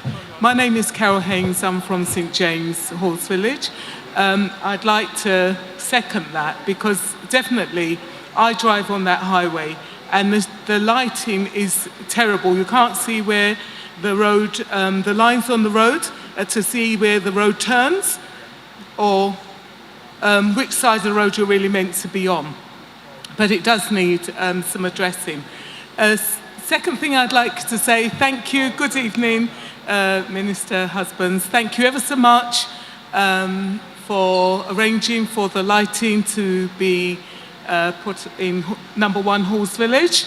I thank you for that very much. It's made such a huge difference to that village. People will pass and say good night, and you can't tell who it is saying good night to you. But I really thank you for that. It's excellent. My question is about the hospital QEH.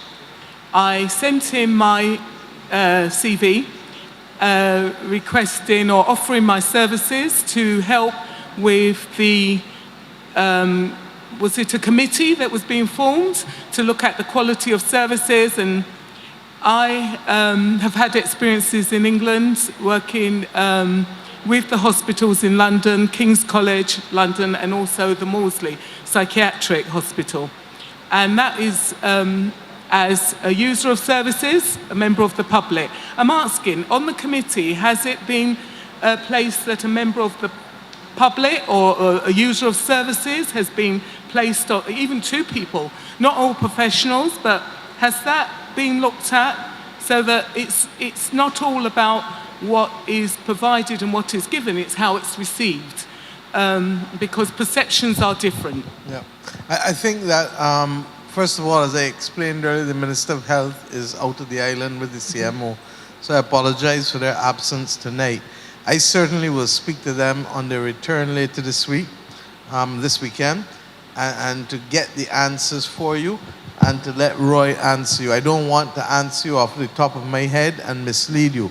What I can tell you is that because of our concern about the communication with patients and their families, that they have put in place a department that manages that.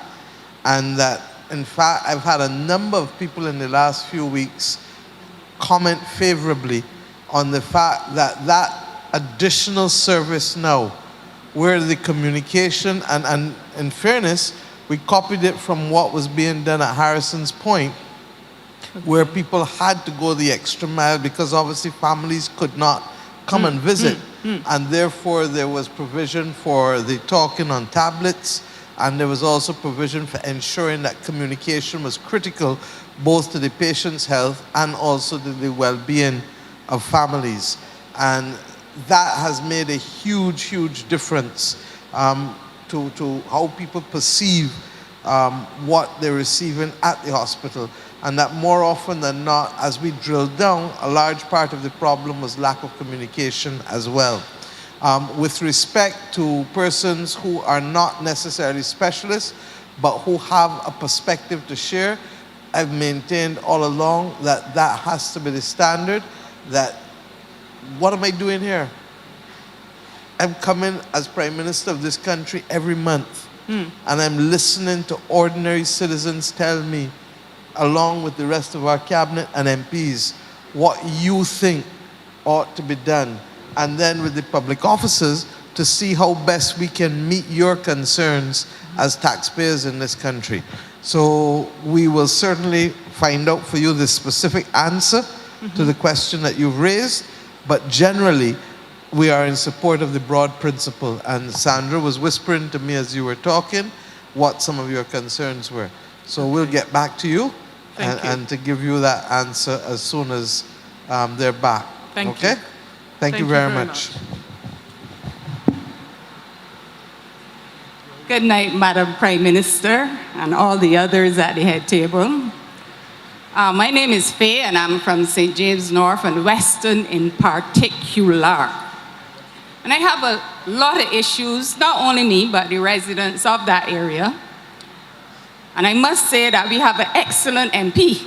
However, you can't be excellent and all the others leaving it out and nothing is being done because come election, me and the others can be mad and we ain't voting. Wait, this is what Eddie's put you up to come and say? No. I want to make sure. Because I'm about to tell you what he has benefited from or will benefit from. And if he hasn't updated you, I can recite it to somebody else. Well, you better, because Edwin can't put words in my mouth and he knows that. But anyhow, one of my concerns in fact, I think the people from the Sports Council are here and can confirm that as recent as yesterday, we signed off on a multi-purpose hard court for the people of Weston, not true? And I thank you for that, Madam Prime Minister, because that was one of my issues. However, when you do that, I want you to remove the area where the garbage now stands and find an area for the persons who live in the back to have their garbage removed from the side of the road, because it doesn't look good. Hey, we are the Mecca when it comes to tourism. We are known as the Gold Coast of Barbados. However, nothing is being done on the Gold Coast. The roads on Highway 1 after you pass Line Grove. You said nothing is being done? I'm not sure. Not at all. I'm not sure that the Treasury reflects that when the cost of Highway 1 on the West Coast was over what, $15–16 million, Sandy? We want to see it, Madam Prime Minister. It's all right to say it, but we want to see it. Action. But that's the point I'm making. The road was paved, new water mains put down, conduits put down. Let me finish. From bottom of University Hill all the way down to right here in Whole Town. And let me finish.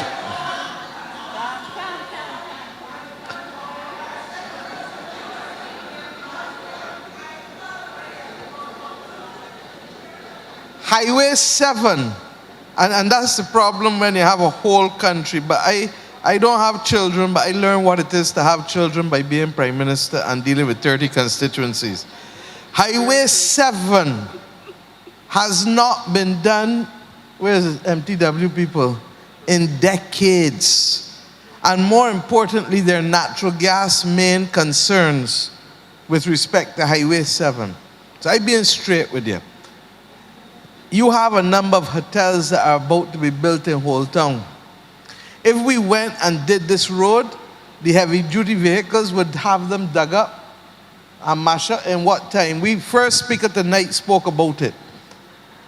When, therefore, we had to make a decision on the prioritizing between Holtown and Speightstown and Highway 7 on the south coast, Santia, what have we had to do?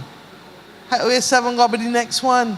And then we come back to Holtown to Speightstown. So I'm being straight with you, I'm fooling you. Madam Prime Minister, And I know that, and I heard that before. But you heard it before, and you heard it before because it's the truth. Okay? So that bottom line is, we didn't create the debt that made us the third most indebted country in the world. I wish it were not so. And I wish, therefore, that I could spend a lot more every year. In fact, I actually have access to more money than I can spend in each year, largely because I still have to bring our debt down from where it is. Now, let me remind the country where it is, because I hear a lot of people talking a lot of loose talk about how this government now owe more than the last government. When we left, when we became the government, and the last government left, you know how much debt Barbados had? $17 billion. You know what our debt is today? In spite of the borrowing that everybody talks about, after a pandemic, $13.6 billion. So we've come from 177% debt to GDP. We went down to 118%. At the height of the pandemic, we went up to about 144, and we're somewhere about 126, 127, somewhere around there now. Okay? We're going to get there.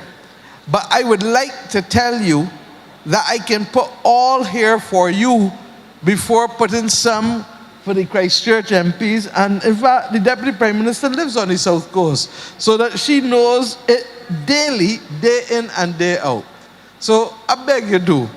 When they only got one chicken and 10 people got to eat, this Sunday, some gonna get gravy and some gonna get little meat. Next Sunday, others who had gravy can get little meat and the rest can get little gravy. And regrettably, that's how we're gonna have to do. But I know you understand it better than most, because you are a past master at making things stretch. Madam Prime Minister, and I applaud you for bringing our debt down. I applaud you, but we still have issues. And I said earlier, this is the Mecca for tourism. As is the South Coast. Don't ever forget that, because while St. James may provide the revenue, the South Coast provides the jobs. That is true. Okay. Not in the winter season, in the summer. I am from a tourism background, Madam Prime Minister. However, Western. I want you on my team all the time. I will never falter, so you don't have to worry about that. And I will always vote because it's my democratic right. However, if I have to attack, I will attack. That's why I want you on my team. All right, apart from the roads, and I spoke about the garbage by the center, and I thank you for bringing that center alive once more. But I also want you to have housing, or whoever is to be in charge of the remodeling of it, to remodel the center which was opened by the late Maria Craig. That center needs a lot of work.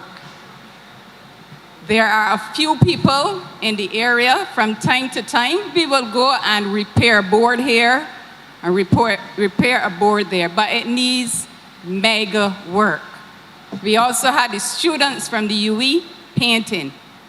You know, but it needs fixing. Let it be an area where I can go and others in the area can go, as well as children. And it served its purpose during the COVID pandemic, when children were out of school, and some of us volunteered to go there and help with the youth and helping them to remain ready for when school reopened. That is one. The next is the Millie Eiffel Market. every other area that has a market had their market upgraded. We were promised that at the beginning of the year, Millie Eiffel Market would have been refurbished. We are now 10 months, almost 10 months into the year, and this is not happening. With all due respect, no. You see, you sounding like your MP. Your MP believes that everything must happen in St. James North. I get it. He understand? That's what he elected to do, but I am elected to make sure that Barbados must be balanced in its development. And you're going to get that. But believe you me, the port has already adopted, and they've been doing it systematically. The one in Pile Bay, has anybody gone down there and seen it? Yes, Who has it's seen nice. the Pile Bay one? Nice. Exactly. And you're I going to want get the same. No, you're going to get it, my dear. But I also want to say to you that your very argument is the argument that I have used for your MP and this MP and this MP. Because St. James, given the fact that it is the repository of such generation of wealth, means that the things that you can do here as fundraising, as a part of civil society, far outweigh what the people in St. Philip or St. George or St. Joseph or St. Andrew might be able to do. And in those circumstances, God helps those who help themselves too. So that I really would hope that in the same way that we have spoken about the university students helping to paint, I know that this gentleman is a past master at having functions to fundraise. And therefore, he is going to share with his other two MPs that secret, and you will have a collective effort to match the government of Barbados with the very scarce funds that we have. And I'm being serious, because Kerry was given his mission yesterday. They want at Good Shepherd a community center stroke sports pavilion. He has to raise the money to do it. You understand? And I'm not asking them to do anything that I am not doing, or that I have not asked Cynthia Ford to do for the people of Jackson with me, or I'm not asking Eddie now to do with. And I have said, you would know that Western and Lower Carlton is also part of my genealogical ancestry. You understand? And therefore, I am more than happy to line up behind you and Eddie and help you with the fundraising in order to ease the Minister of Finance with the obligations that the Minister of Finance has for the rest of Barbados. And I mean that sincerely, because the other thing that we have been doing is putting planning gains on people who want to do developments. And this is a principle that has been used elsewhere in the world, and we use it here now. So the people who want to build the Hyatt, you put $2 million in an urban transformation fund. The people who want to do other hotels, they have to help with either some community or sports-based facility or things that we need to do, because that is how we bring about balanced development in a country that is only 166 square miles. So I am going to hold your hand, and I'm going to hold the MP's hand, and I'm going to help you with the raising of the funds to deal with the community center that Mrs. Craig did.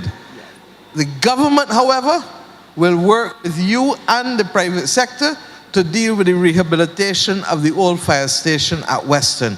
And I have given you that promise, and we're going to stick with that promise for you, because we believe that it has to be a facility that is not just made available to other people, but must also be available in a public-private approach with the community and anything else that makes it sustainable.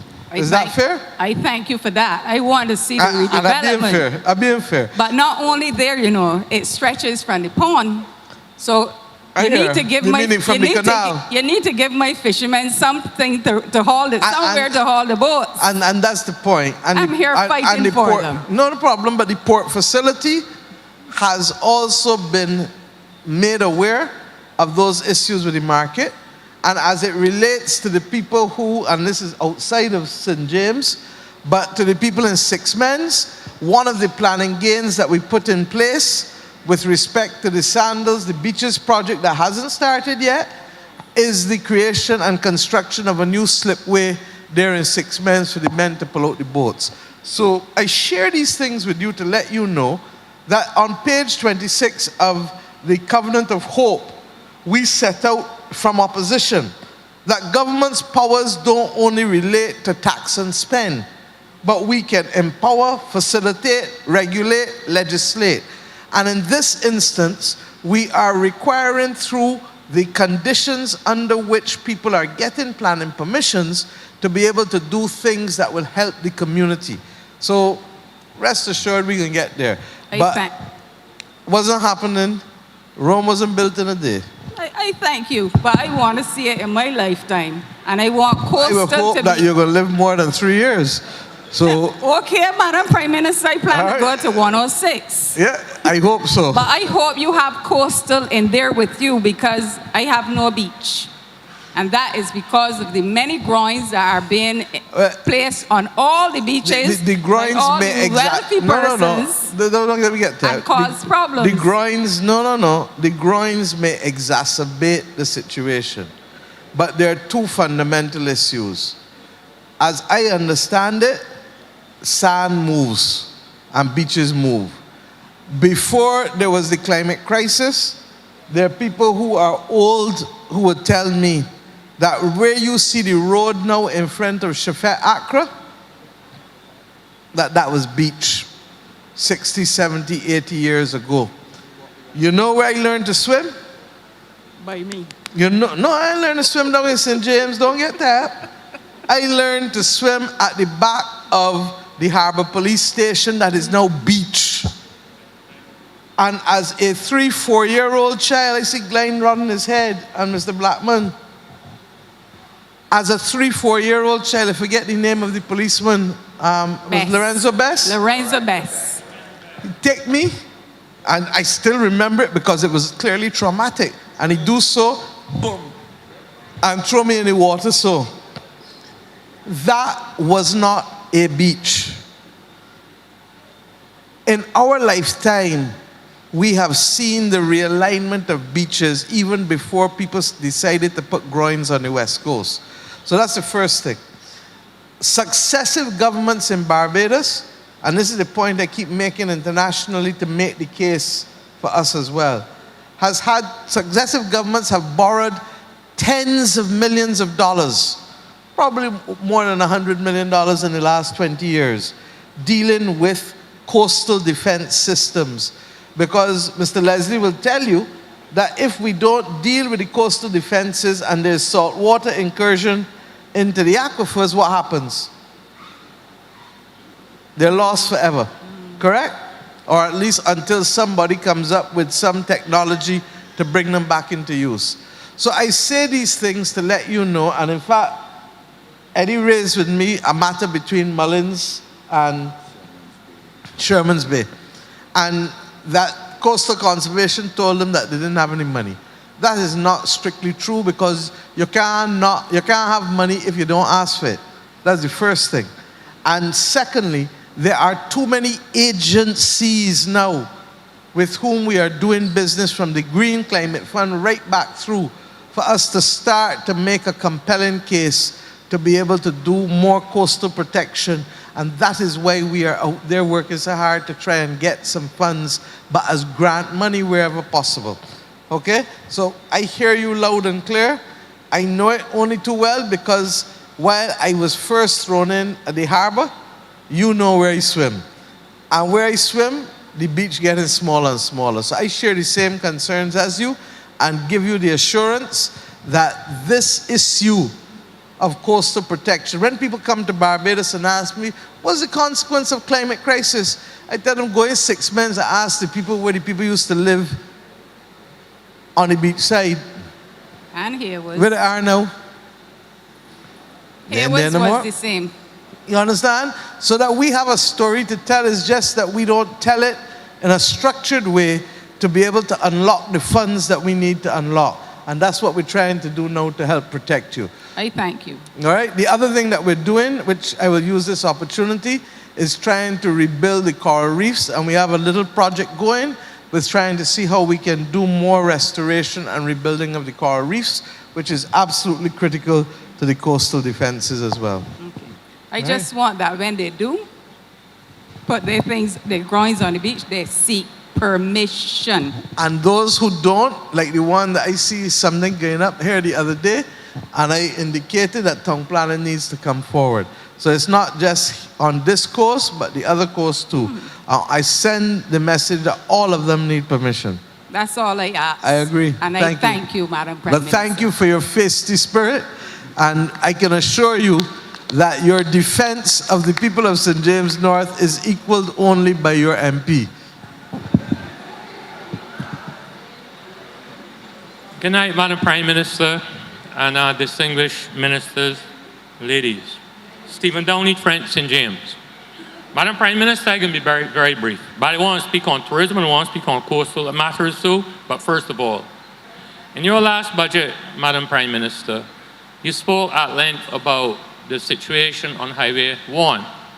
And you spoke about the manholes flap, flap, flap, flap, flap, flap. But Madam Prime Minister, they ain't flap, flap, flap, flap no more. They bring it down, bring it down. Anyhow, I want to be done with those manholes. There are a number of them that are way below the road level, and it's very, very dangerous, and people got to be swerving off them right there, one right opposite Stanley Lane, up by the old Jordan supermarket, with old Jordan supermarket was on the beach. Now, it is drawn to my attention in most of my life in tourism, both working in the hotel industry and being self-employed for the last 40 years in my riding stables. There's a growing concern in Barbados. Madam Prime Minister, constructive criticism is good for the soul. You see what I think? I support you till day. They're going to shoot me dead. All right? But constructive criticism is good for the soul, Madam Prime Minister. And there's a lot of rumor in this country going on. And I sincerely hope you can answer this question for us. God permit, February next year, we shall and will have the Whole Town Festival again. Which bring a lot of tourists to this country and generate a lot of foreign exchange in this country. It employs many people, not only from St. James, but from around Barbados. I understand from reliable sources, and the gentleman who is allegedly bought the properties, I understand the library must go, the police station must go, the courts must go, Surfside Bar and Restaurant must go for development of a tourist, of a massive undertaking of a hotel. Now this is a great concern. I think that the people in this area, certainly me as well, have been held in the dark. Can you kindly enlighten us, the people of St. James North, the truth if that sector of land have been sold and that the police station is supposed to go up above here? I don't know, it drop off a back at front, but I get calls from all the way, and I have many Canadian tourists in Sunset Crest who are very concerned about what is going on with what is historical Barbados, and Whole Town have served its purpose for the last 300 years. The Whole Towns Festival is a very, very incentive to tourism in this country. It generates a lot of foreign exchange and many tourists come to the island. So I'd like to know if, in fact, the properties there have been sold and the development is going up there, which means that we Barbadians and tourists alike shall no more have any more Whole Town Festival. I'd like you to answer that me first. First of all, Stephen, I want to thank you for coming here and speaking. I'm still yet to see how you equate the development of a facility with the stopping of the Whole Town Festival. But in the event that others may feel so, let me start from there.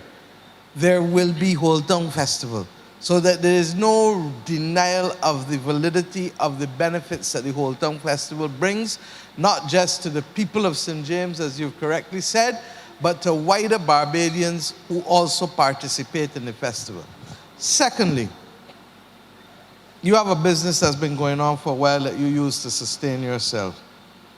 Most of us in here have jobs, but we have a hard core of unemployment in this country that we need to get rid of.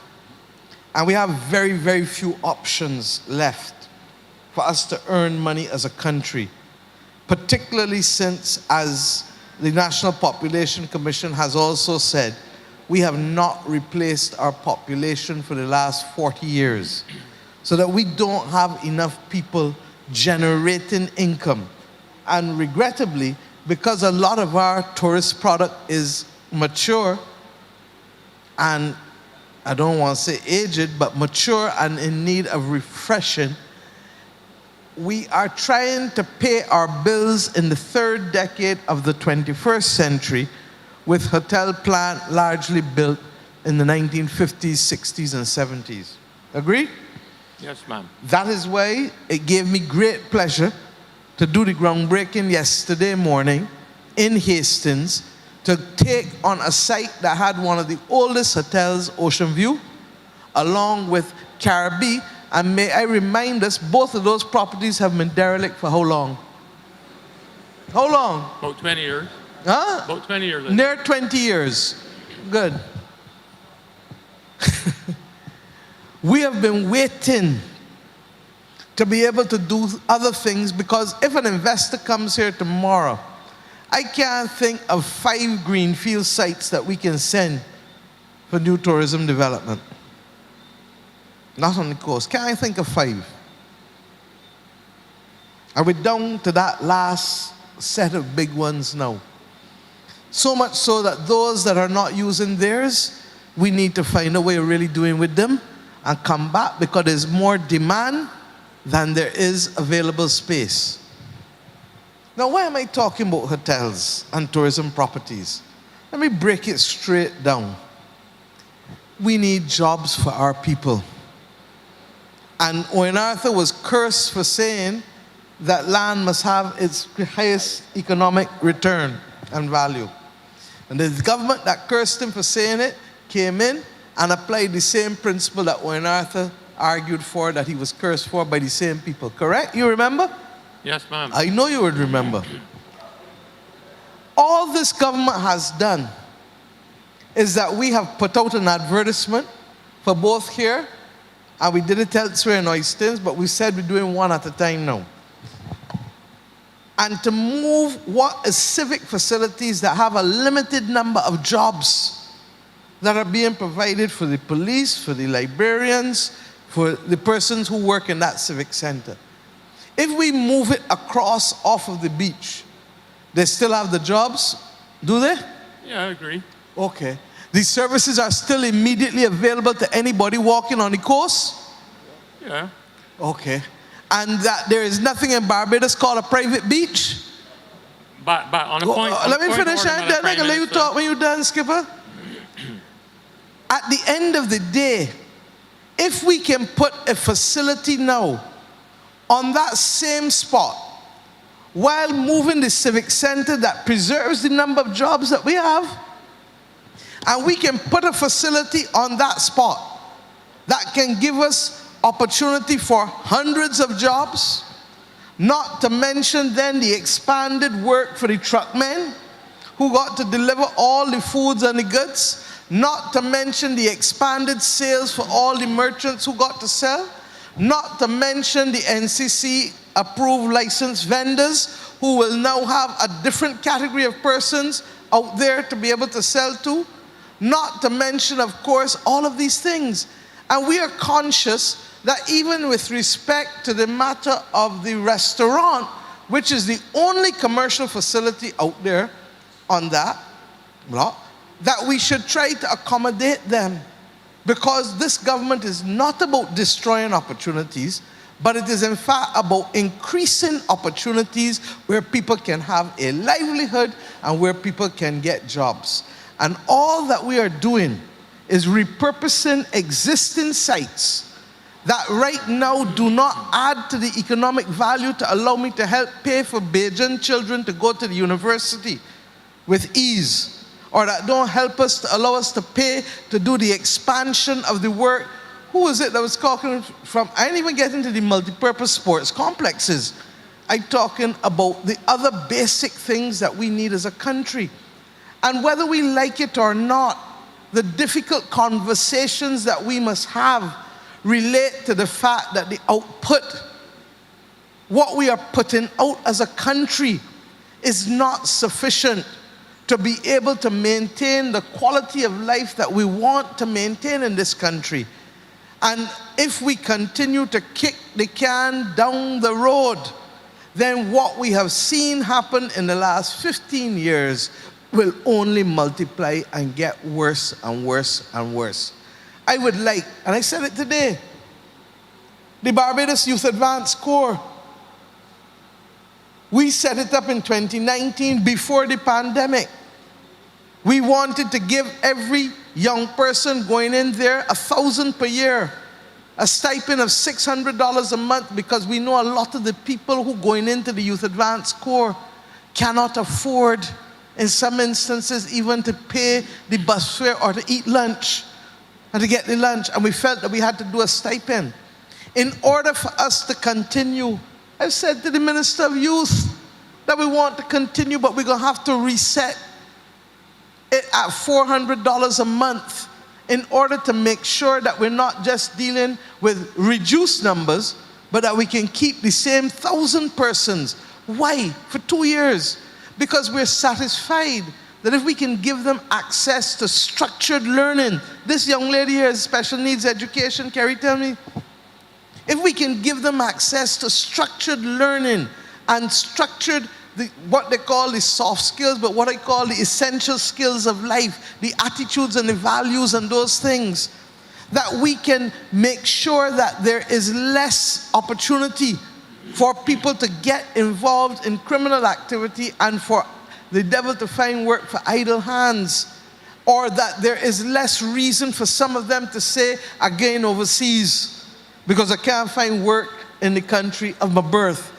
And it is our responsibility, therefore, not just to do it in tourism.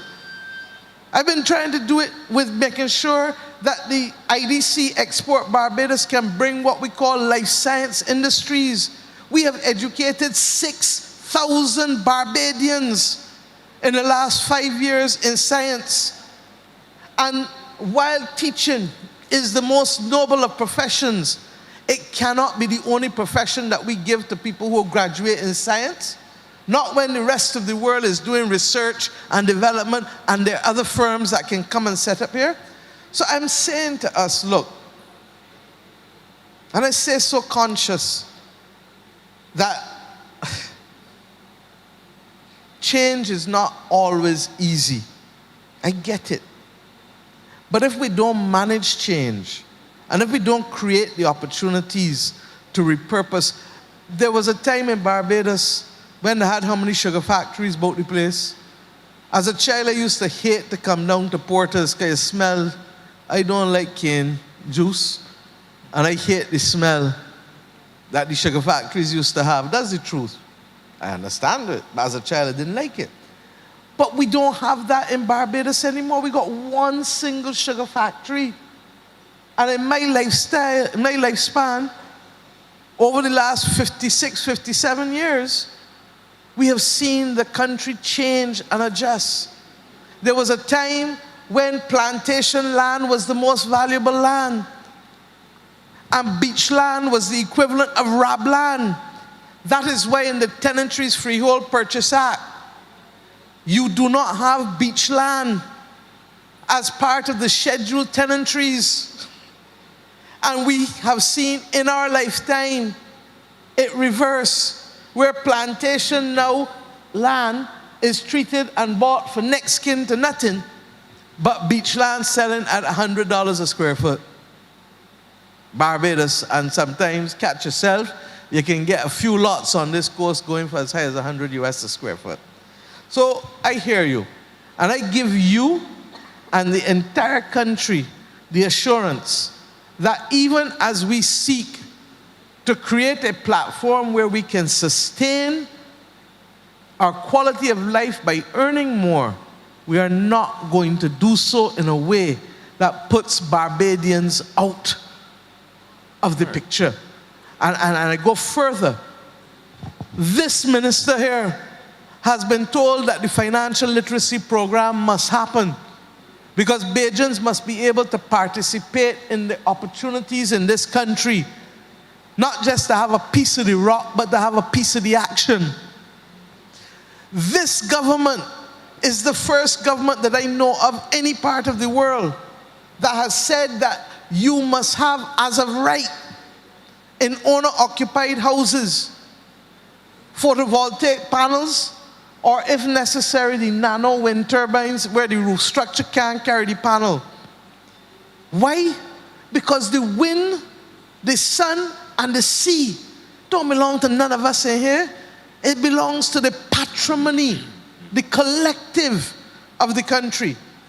And therefore, in everything that you see us do, ownership will matter. The opportunity for people who are now buying houses at Lancaster in the Hope program, those same houses are going for how much, Sandy? About 180,000? Eddie, 180? 172 to 180, 185. For a house and land for 3-bedroom and two bedroom, wall house, and the 3-bedroom one is about 230 to about 230. With land. There is no other part of this country you can get that. And you know why you're getting it? Because the government has a policy to use the roof and to let you get the benefit of the roof and reduce the cost. And for a similar house, much smaller, with much less facilities, you're spending $60,000, $70,000 more in other parts of this country. So for us to continue, I give you the assurance that even as we repurpose all facilities to have new earning power for a 21st century Barbados, that we will not as long as I got blood in my body, not as long as I got oxygen running through me, that we will not take any actions that will in any way prejudice and exclude Barbadians from both ownership and access and the run of the country. All right, Madam Prime Minister, one thing before I go.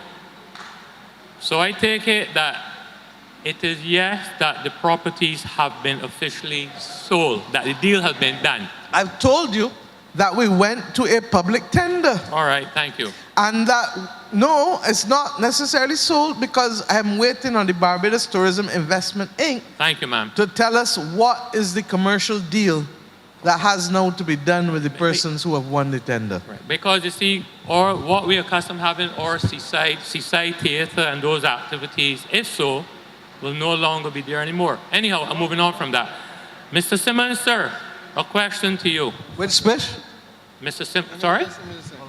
A question to you, Mr. Simmons. Before you go there, though, yes, ma'am. My brother, what you're talking about is that space in front of the police station where you would normally do the opening ceremony and those types of things. Exactly. It would not be the hardest thing in the world to relocate that to somewhere else. And quite frankly, when I was tourism minister, it was in my mind that we should make better use of the greens across Sunset Crest and into Old Town, because they are open common spaces, and quite frankly, I think that it would be a far more comfortable thing to utilize some of that than just the car park at the police station. On a point of order, Mr. Minister, if you think about going out on Massey property, you got another thing coming. You will go pass laws in this country to let Massey understand that this is Barbados and not Trinidad.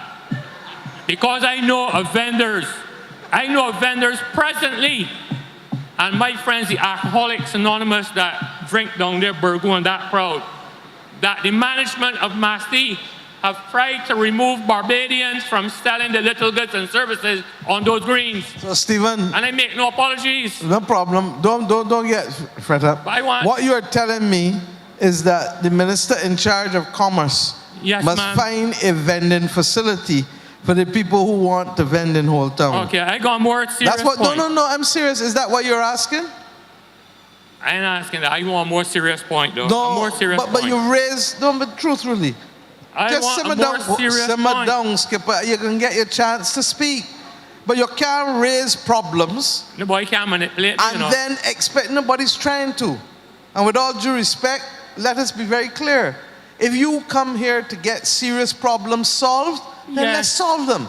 You cannot raise a situation of which I am unaware that there are vendors who are being told that they cannot vend in whole town and who have no space to vend. Is that the problem? Madam Prime Minister, I have a woman. My outside woman is selling snow cones with a van. So is that your way of saying yes? And she was removed. She was removed from selling snow cones. Yes, a pretty black girl. I'm 16, she's only 21. Melissa. Steve, what you say? I am 16, she's 21. Madam Prime Minister. Steve, the only thing I know about 21 is the card game, so I can't Madam help you. Prime Minister, I ready to meet my creator. I'm going to get in bed with woman I want, a woman that got With all due respect, Steve, we got, listen, this is still, I don't know what children are listening to tonight, so I would like you to hold and contain. On a very serious No, note. but hold on, I'm serious. Look. Kerry knows this is a serious issue. You say you don't want to take up people's time, so you want to be serious. You want to take up, don't want to take people's time. Mr. Downey, I gotta call you Mr. Downey because that's the only way I can get you to cool down.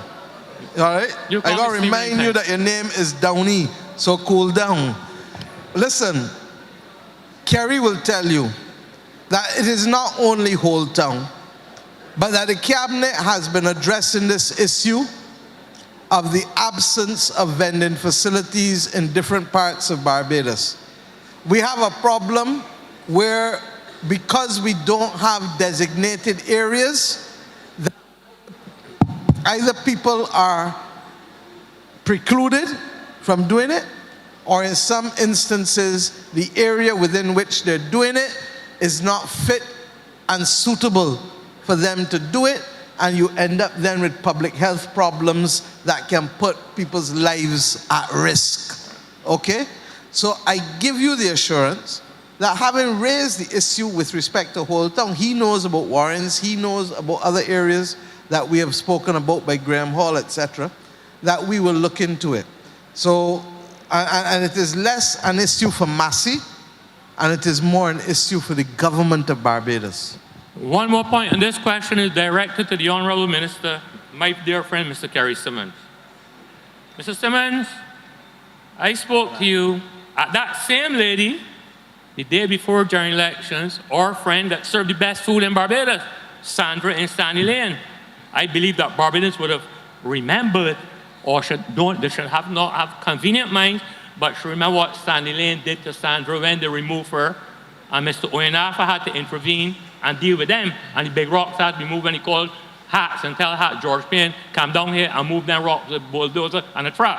But on a very serious note, Mr. Simmons, Barbados is a country that depends very highly upon tourism. And I have spoken on brass tacks.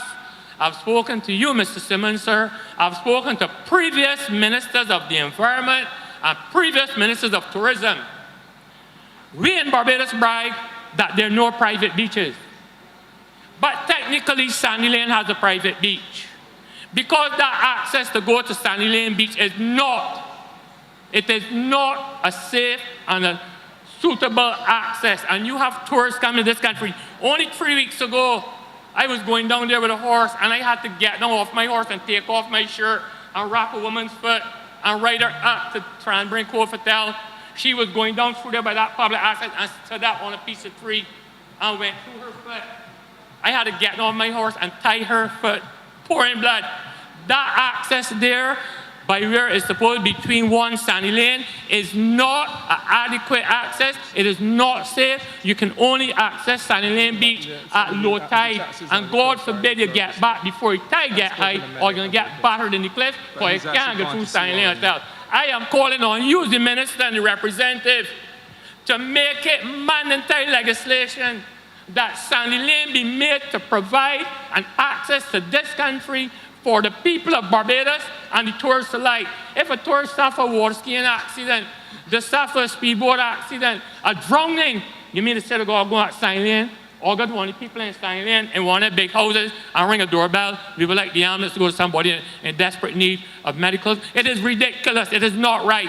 I don't care who they are, what they invest in this country. We, the people of St. James, want a public, efficient access to the beach between Sandy Lane Hotel at no less than a sphere of 20 feet in driveway. I am calling on that and record it. You got one down here, Mr. Hinkson, that's your constituency, sir, where the people in the surrounding areas have news between Sandpiper and what used to, and the other hotel here and there. That has been completely blocked off and fenced off. Can't go down there. Colony Club, a barrier across a road that was used by Barbadians, black and white, for over 300 years, and a barrier and a chain across the road to a beach. These things are unjust and are not fair, and I will speak till the day I die. I will not criticize anybody, but I want you to promise me, Mr. Minister, money or no money, Sandy Lane or no Sandy Lane, sponsoring Gold Cup or Gold Cup. No, I am calling for a proper public access for Barbadians and the cruise ship passengers who visit this country every single day. So have a good night and God bless you. Stephen,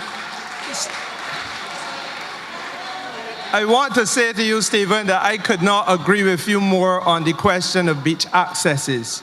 Now, let me start by saying that Sandy Lane is not the only offender. That beach access is not the only one. You're quite correct when you made the reference to the one which is over in Eddie's constituency, and I could tell you that there are a few others as you go up that coast towards Prospect that are in absolutely deplorable and unsatisfactory condition. I will go further.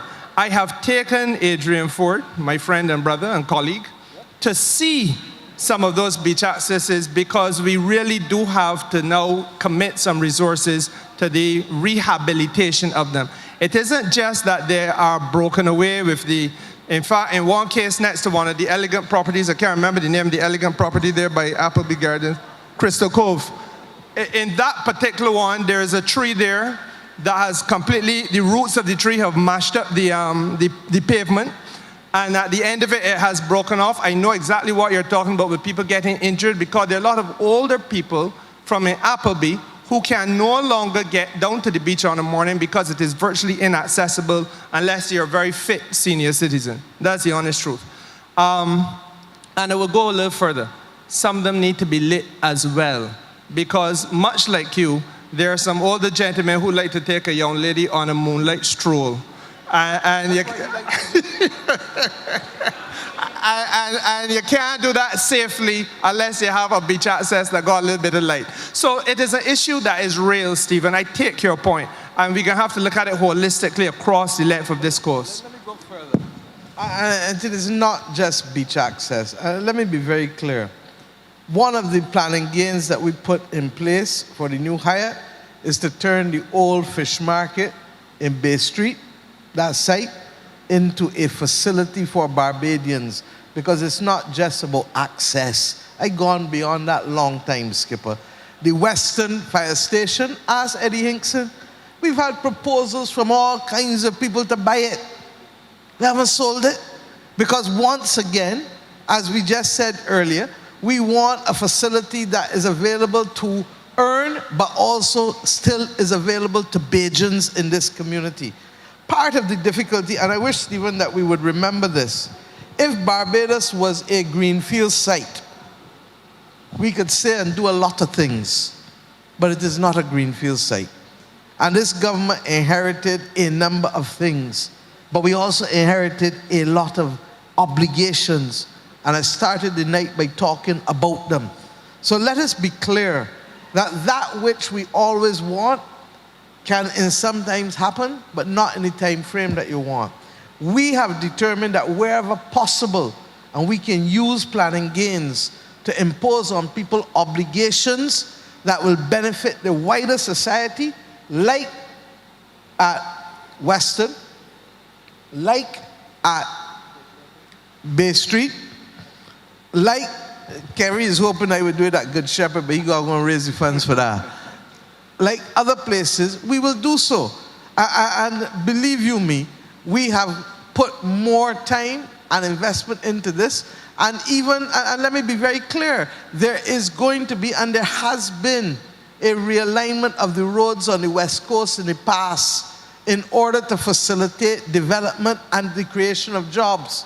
It was done at the top of Speightstown. What's the name of, right there by,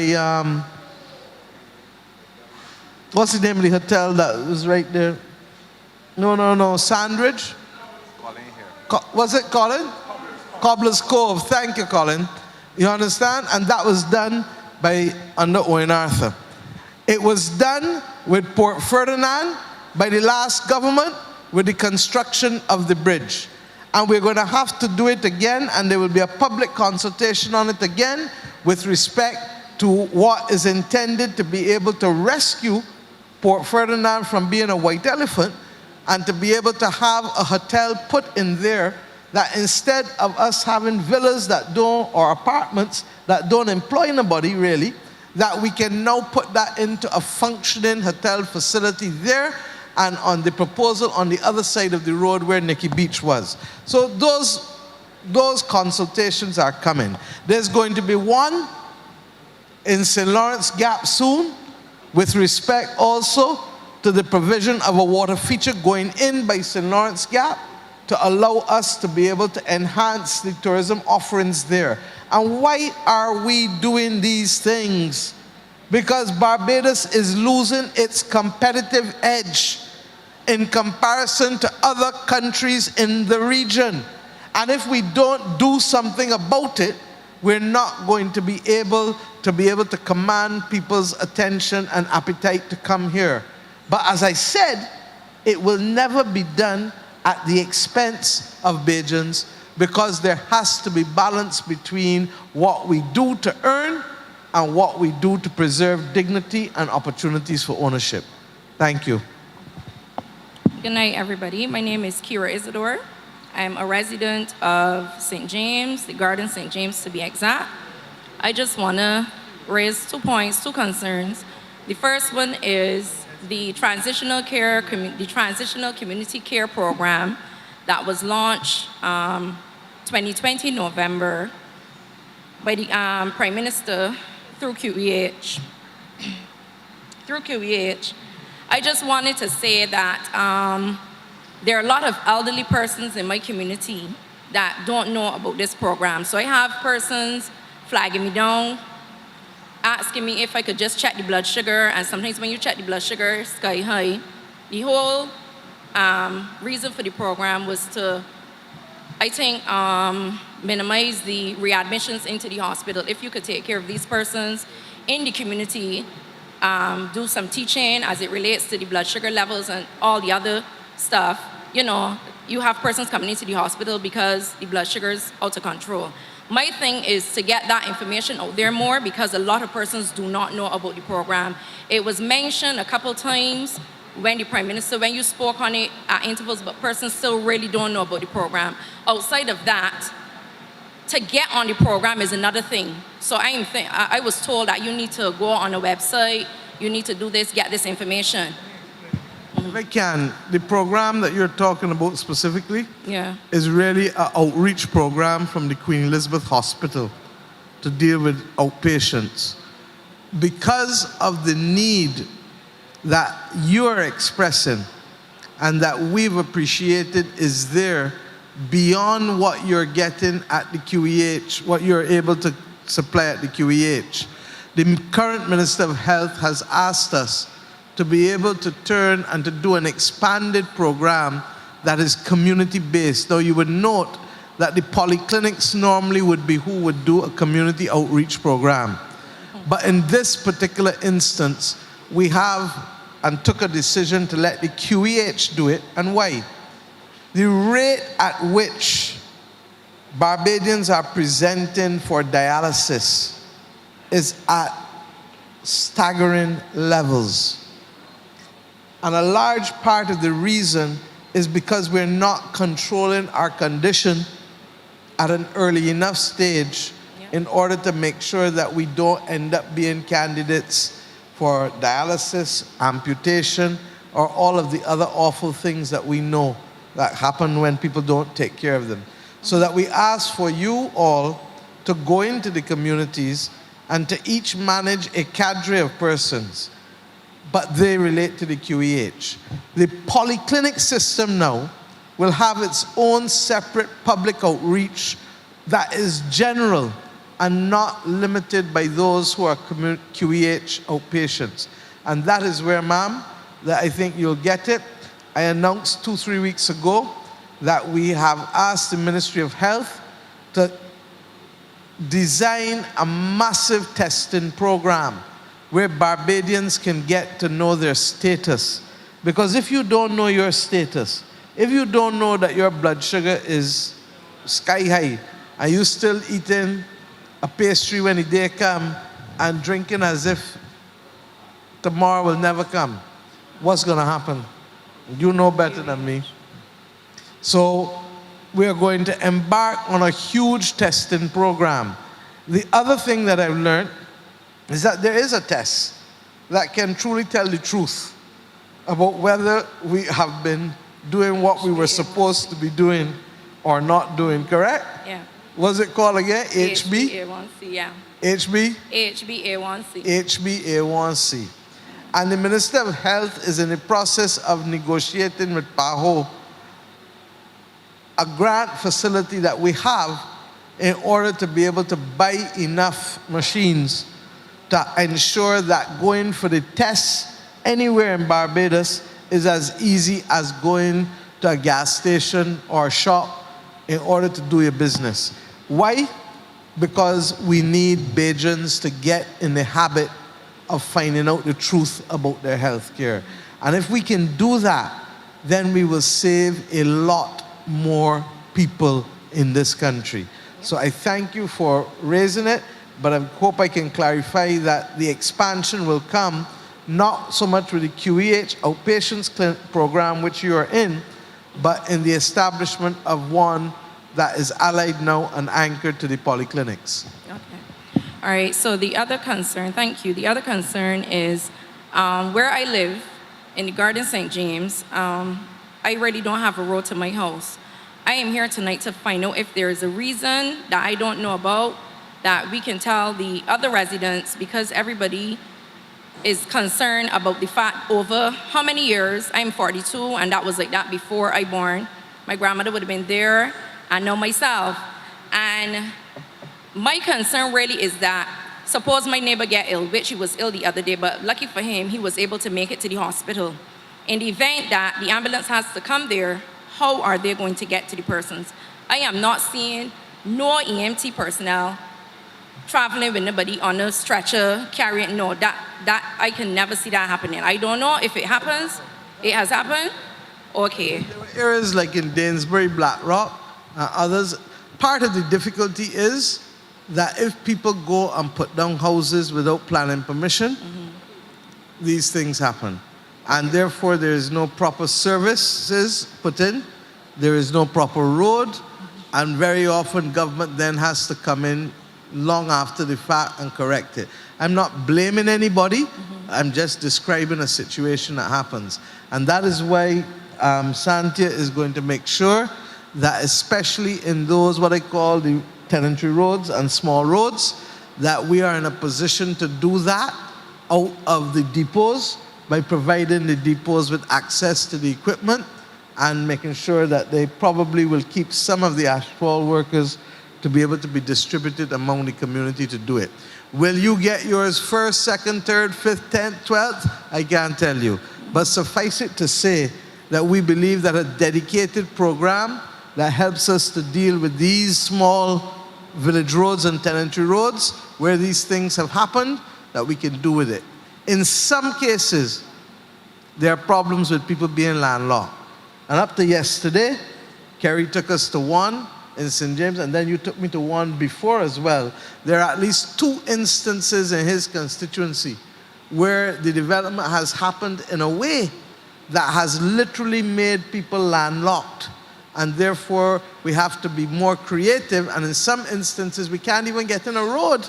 We have to get in a pathway to be able to get down to the houses because of the manner in which the houses have been built. So when we talk to people about how they build and where they build, because we don't want you to waste your money or to have bad experiences.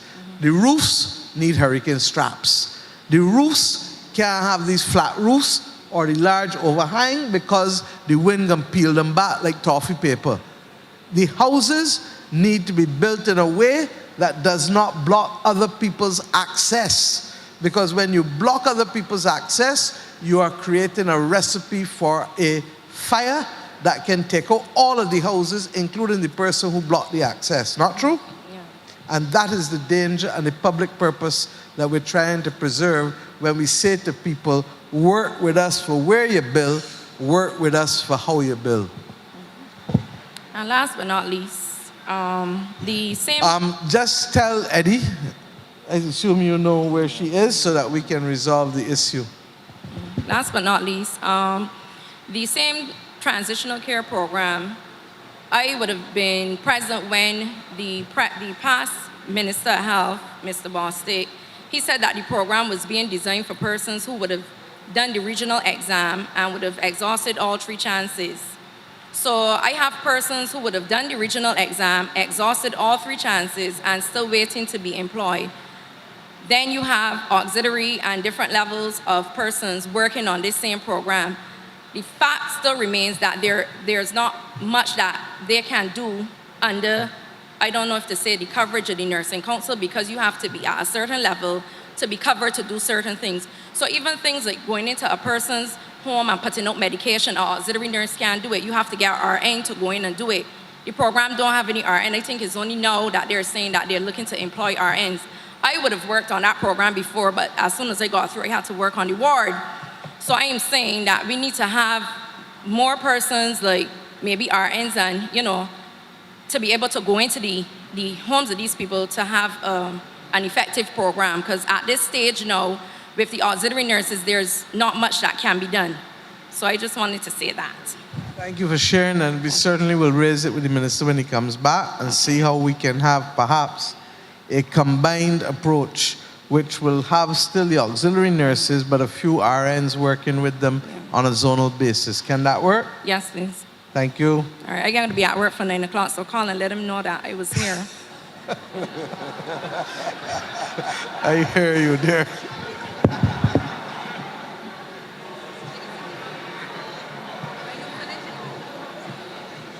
Let's make sure you get this safely for me. Thank you. Yes, ma'am. Good night, Madam PM, and to the others at the head table. I just want to highlight 2 things which I would have spoken to Mr. Hinkson about before. Sorry, my name is Kimberly Agard, and I live in Halls Road, right under St. James, so I'm a constituent of St. James North. The road, I know, Madam Prime Minister, when I came in, I heard you speaking, you were addressing some person before, I think the gentleman from Ashton, and I heard you say, and I also heard the minister speak about funds in relation to road works. I am begging and I am pleading that the Rotterdam Road, the Rotterdam to Gibbs Road make that list. Like everybody else, we have been promised. We have been promised. Let me just tell you, I don't want you to use a lot of breath tonight. The road is where we visited yesterday. It is one of the first CAF roads, and it's starting in 2 weeks' time. Thank you. Thank you. Thank you. Also, at the bottom of that road, I spoke to Mr. Hinkson about it as well. Years ago, when I was younger, and going to the Gibbs Beach, there is an open lot at the bottom where you were able to park. For a while, that the access to that lot has been restricted with boulders and chains, and now it has become overgrown with bush. So persons are not able to park on that lot anymore when they're going to the beach. However, because the Gibbs Beach and Mullins Beach is a popular beach, the road, the bottom of that Rotterdam, the Gibbs Road, is impassable many a Sunday afternoons.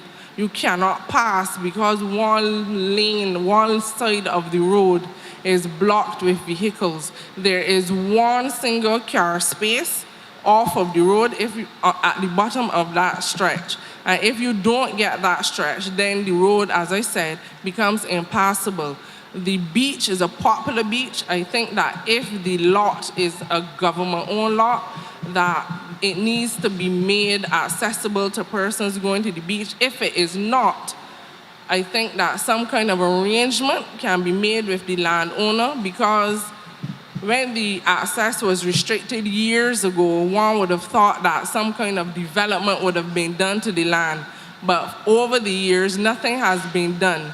And for them to have the land there causing an inconvenience publicly, I believe that some kind of arrangement can be entered into with the landowner, and that problem can be eliminated. The bottom line is that we have said to the Ministry of Public Works, and I know that the DPM is aware, that we have to have a series of car parks along the land side, and maybe one street in, 2 streets in, on the west coast and the south coast of Barbados. Because the actual density on the coast means that what you just described becomes the reality for too many people. I could give you the same description for out in St. Albans, out there in Lower Carlton.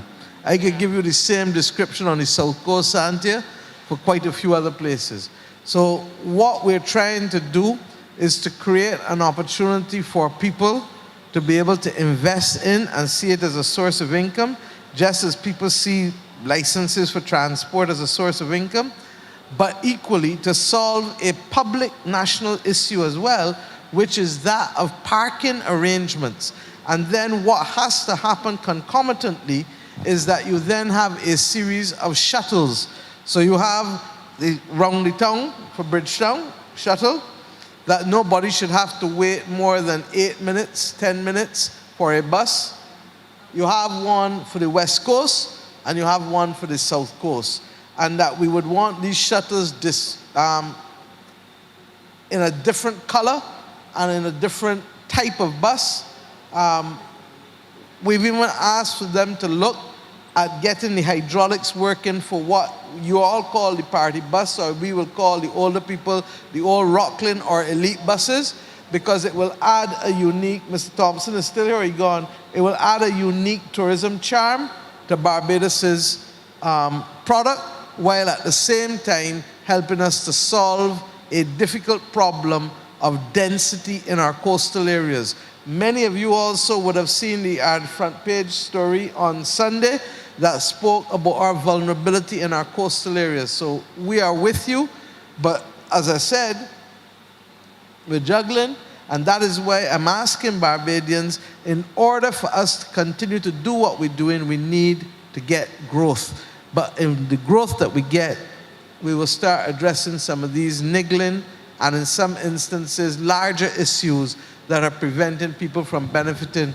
from access to the amenities that we have in the country. Okay, yeah, thank you.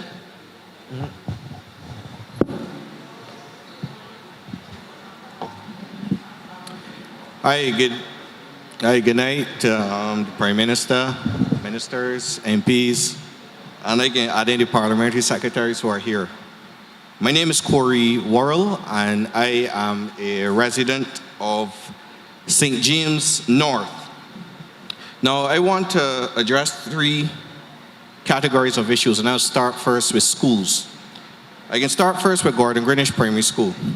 Now, there's a outside fence that runs parallel to Highway 2A. This has been about 7 to 9 years, I can't remember exactly, that a truck ran off the highway, laid down the fence, and ended up as far in as the cricket pitch.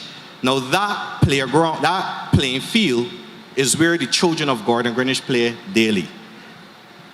When that truck ran off the road, it was on a weekend, I think it was. Now, I spoke to the principal about it, and she, at the time, said that she also spoke to the ministry.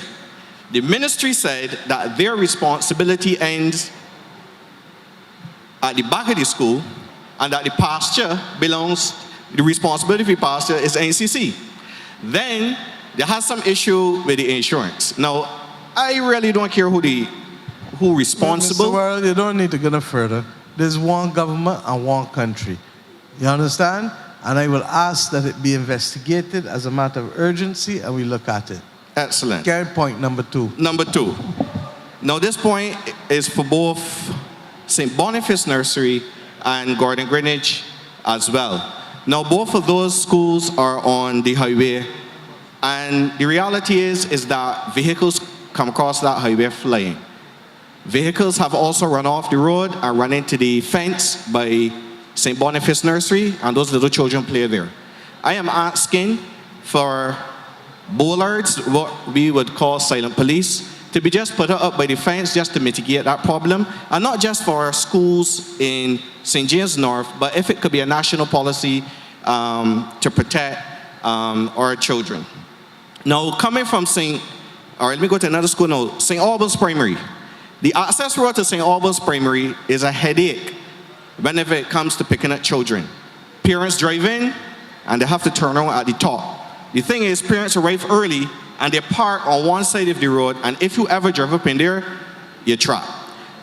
I don't know, there's a piece of land that runs perpendicular to the back of the school that connects right onto Crit Hill. I don't know who the land belongs to. I don't know if it's private or government. My recommendation is for that road to be able to connect to that road onto Crit Road, so that during school time, parents can enter one way and leave the next.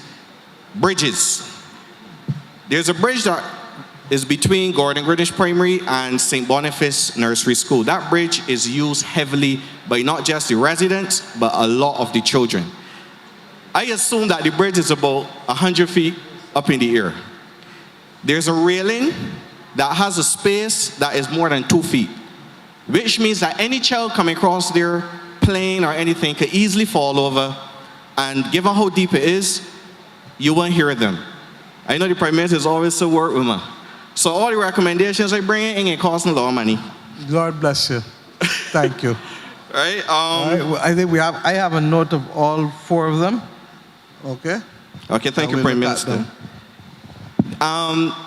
Still on the issue of bridges, coming from Burroughs, right there after you pass St. Thomas Parish Church, coming back this direction, all the way up to the Wim, there are a lot of bridges.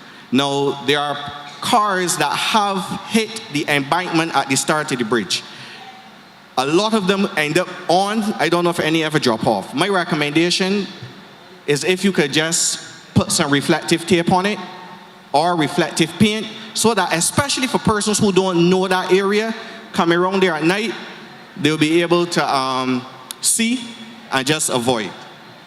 Now, we talk about the roads, and I don't believe that the government is going to be able to fix the situation with the lighting on Highway 2A because it's going to cost. It's not going to happen overnight. So my recommendation is this: at least make the situation a little easier for us. What the government did by the Wim side, where y'all put down the cat eyes and the road markings. So until you can fix the problem totally, if you can at least give us some road markings and some cat eyes along that stretch, that will help.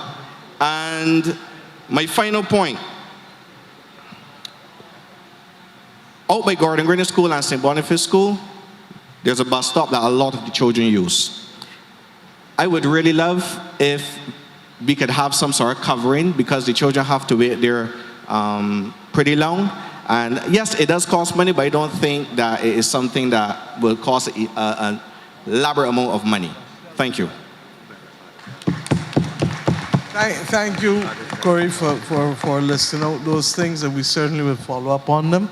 And the last one is about shelter, you said. I think we're going to take the last 2 because we're conscious that with the weather, people need to get back home, so we'll take 2 more. Good night, everybody. My name is Carrie Birch. I'm actually a constituent of St. James North.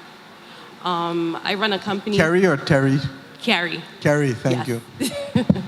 I run a company called 13 Degrees North, and it is a film and video production company.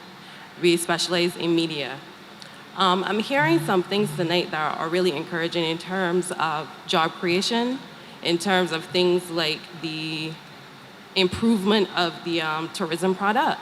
And why I like to hear those things is because I feel one important industry or one important economy that really feeds into the tourism development, the development of the tourism program, is the orange economy.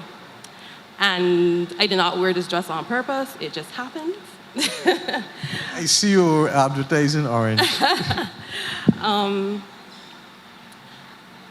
My company and a new resident of Barbados, Steve Kosky, who is here, he also lives in the parish of St. James, along with 2 other companies from the USA, are looking to host a festival next year. This festival, one of the companies that is our partner, is actually called Grassroots Productions. They are the management company for the Black Eyed Peas, who would be one of the people who will be headlining the festival. Now, as my friend there in the red had said when he was talking about the Whole Town Festival, we understand how important it is that festivals are to persons coming into Barbados. With this particular festival, we are looking to have 30,000 patrons at this festival over a 3-day period. We're also looking to stream the festival to other countries, as well as producing a post-produced package of the festival as well. So that's an additional 18 million people in Africa where we will broadcast it, and 500,000 people on the days of the festival itself. Now, one of the main things about the festival is, and because I am from the green economy, is that we are looking to incorporate local talent throughout this festival. So one of our main issues, well, not main issues, but one of our main aims is to be able to bring this international stage to Barbados, and we put our talent on that international stage. So now it's easy for a Barbadian performer here to say they've been on the same stage as the Black Eyed Peas, or they've been on the same stage as David Guetta, for example. Burna Boy was the beginning, but we feel that in 2023 and beyond, we need to start looking at festivals and the orange economy as really a way to build out our economy better. One of the things also that I had, that I was very glad to hear was when Prime Minister Motley had told our friend from Western that she likes when people want to help themselves, right? So one of the things we're so confident about what this festival could gain and bring to Barbados, that we, the partners, this will be myself, my husband, who's my business partner at 13 Degrees North, as well as Mr. Kosky, we're actually looking to put part of the profits from the festival into a film grant to help local filmmakers to be able to make their films, or as a seed fund to start film incentive programs. I think that you'll find that Ministry of Culture is going in to put in a more coherent and cohesive framework for the film industry. We've been meeting, and in fact, I had asked Dr. Greenidge I'd met with the Paramount Pictures head and Disney head and others, and we've asked them to put together the range of things that we need to have in place. As you know, Netflix did some filming here with one of their programs, I think Outer Banks. Outer Banks, exactly. My company was a part of that. But what I'd like to invite you to do is to meet with Minister Monroe Knight. Okay. And to meet also with the NCF, and let us see how we can put together what it is you're doing, what it is catered to, and how we can best assist. Is that fair? Yes, that is fair. Okay. So I'll ask you to speak to, where's Ashanta? To speak with her and let her link you with Minister Monroe Knight. Okay? Okay, thank you. Thank you, my dear. Who's next? Yes, Mr. Benskin. I haven't seen you for a while. How are you? I'm still here. Good night, Madam. You're still looking young. Yeah, I have 3 concerns that I want to raise.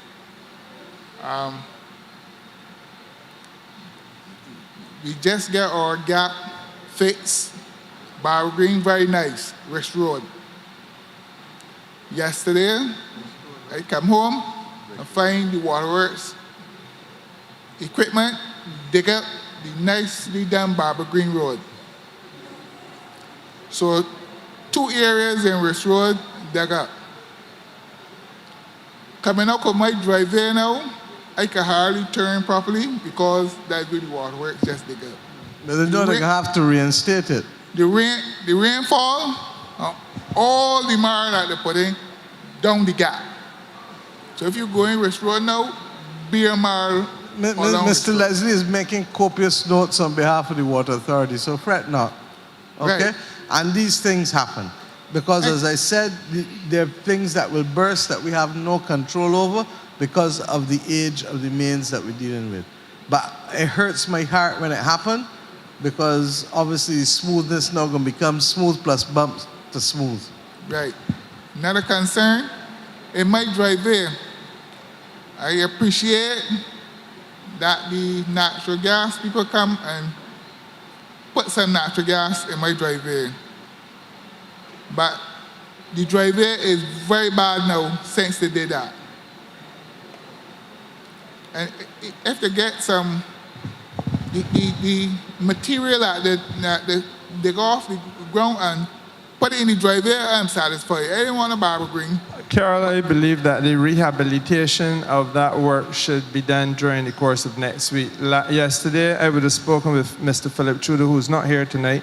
He's the Deputy Chief Technical Officer, and I know that he has been in conversation with the people at MPC with a view to fixing the situation. Yes, right. The last 2 points now.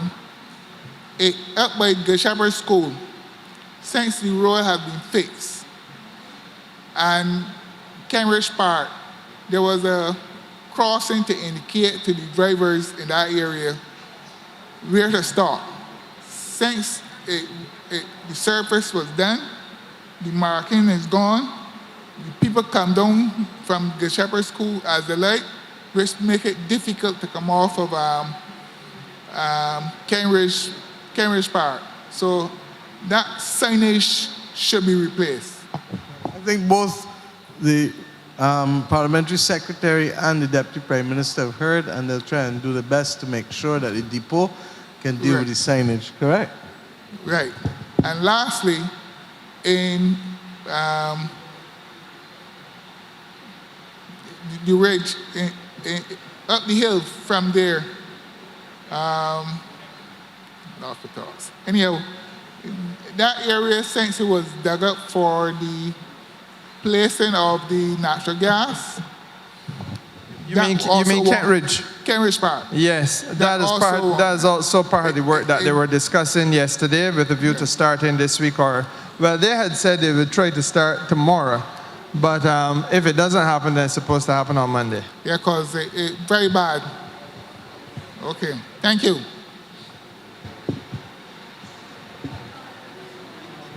We had said 2. You would like me to extend beyond the 2? Could you please? I would really appreciate it. Let us be the last, and let me explain why. When we leave here, all of us gotta go and load cabinet papers and read them and digest them before 10 o'clock tomorrow morning. So I promise to be extremely brief. You understand? And then if you're like me, eat it. I'm a resident of St. James South, specifically the Husband's Gardens area. My name is Jamelia Neal. There's a play park right there in Husband's Gardens. Towards the back entrance of that play park, there's an area that has been fenced off some years ago. Apparently they discovered, so I heard, a cave of some sort there. When NCC cleans the park, they don't clean in that fenced off area. They haven't done anything since they fenced it off, and it is overrun with rats. Occasionally we'll throw I hear you. rat poison Unacceptable. over there. Unacceptable. I hear you. So my very brief comment is, could we get someone to clean up that area, bait it and so on, so that we don't have to deal with those rats in that area? I apologize for not raising it with the parliamentary representative You don't before, have to but apologize. That's what these four are for. We will raise it with Minister tomorrow morning, Minister Ford, and make sure that the NCC and cleans it. There was another area, any of you go over the Bridge Road and see that all through the years, for decades, it was all bare bush out there? You know what I mean? Bridge Road? When you leave in, yeah. Yes. Yeah. It's yeah, St. Michael, on both sides of the road, the back of Glenderry then, coming across. You see how nowadays it's kept in good order? Right. So sometimes you just have to let people know. Okay? Okay. The other thing, one other quick thing, sorry. There's a trench there in opposite Petria Gardens in St. James. The gentleman here was just telling me, and I just wanted to, our discussion, he was saying that he's getting, because of the work they did there, all of the water is coming into his home and flooding his home. So this. The same gentleman Yeah. behind there. So issues can be resolved, but we need to bring it to an end because in fairness, I gotta let the public servants go home as well, and the ministers also go home, especially with the weather tonight. So if you can, sir, just go by my assistant once again there, and she will take the information from you, okay? Thank you very much. Thank you, Madam sir. Prime Minister. Thank you, ma'am. Roy?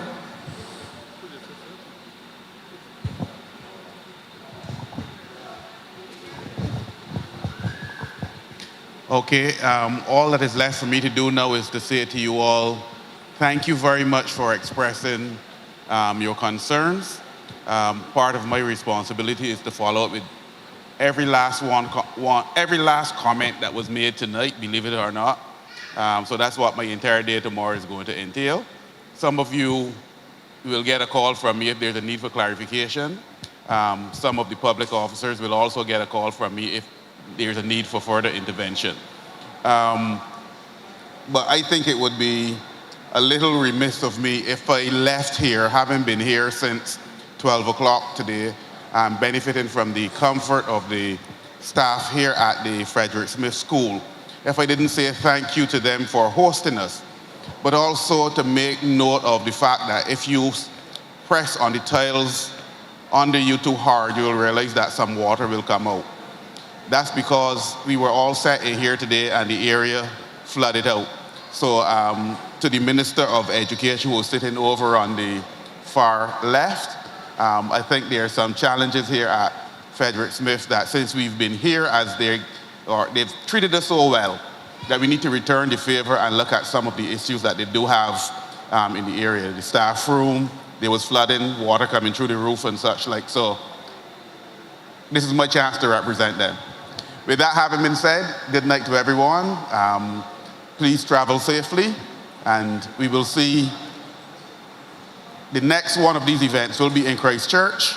We will set the date and make it known to everyone.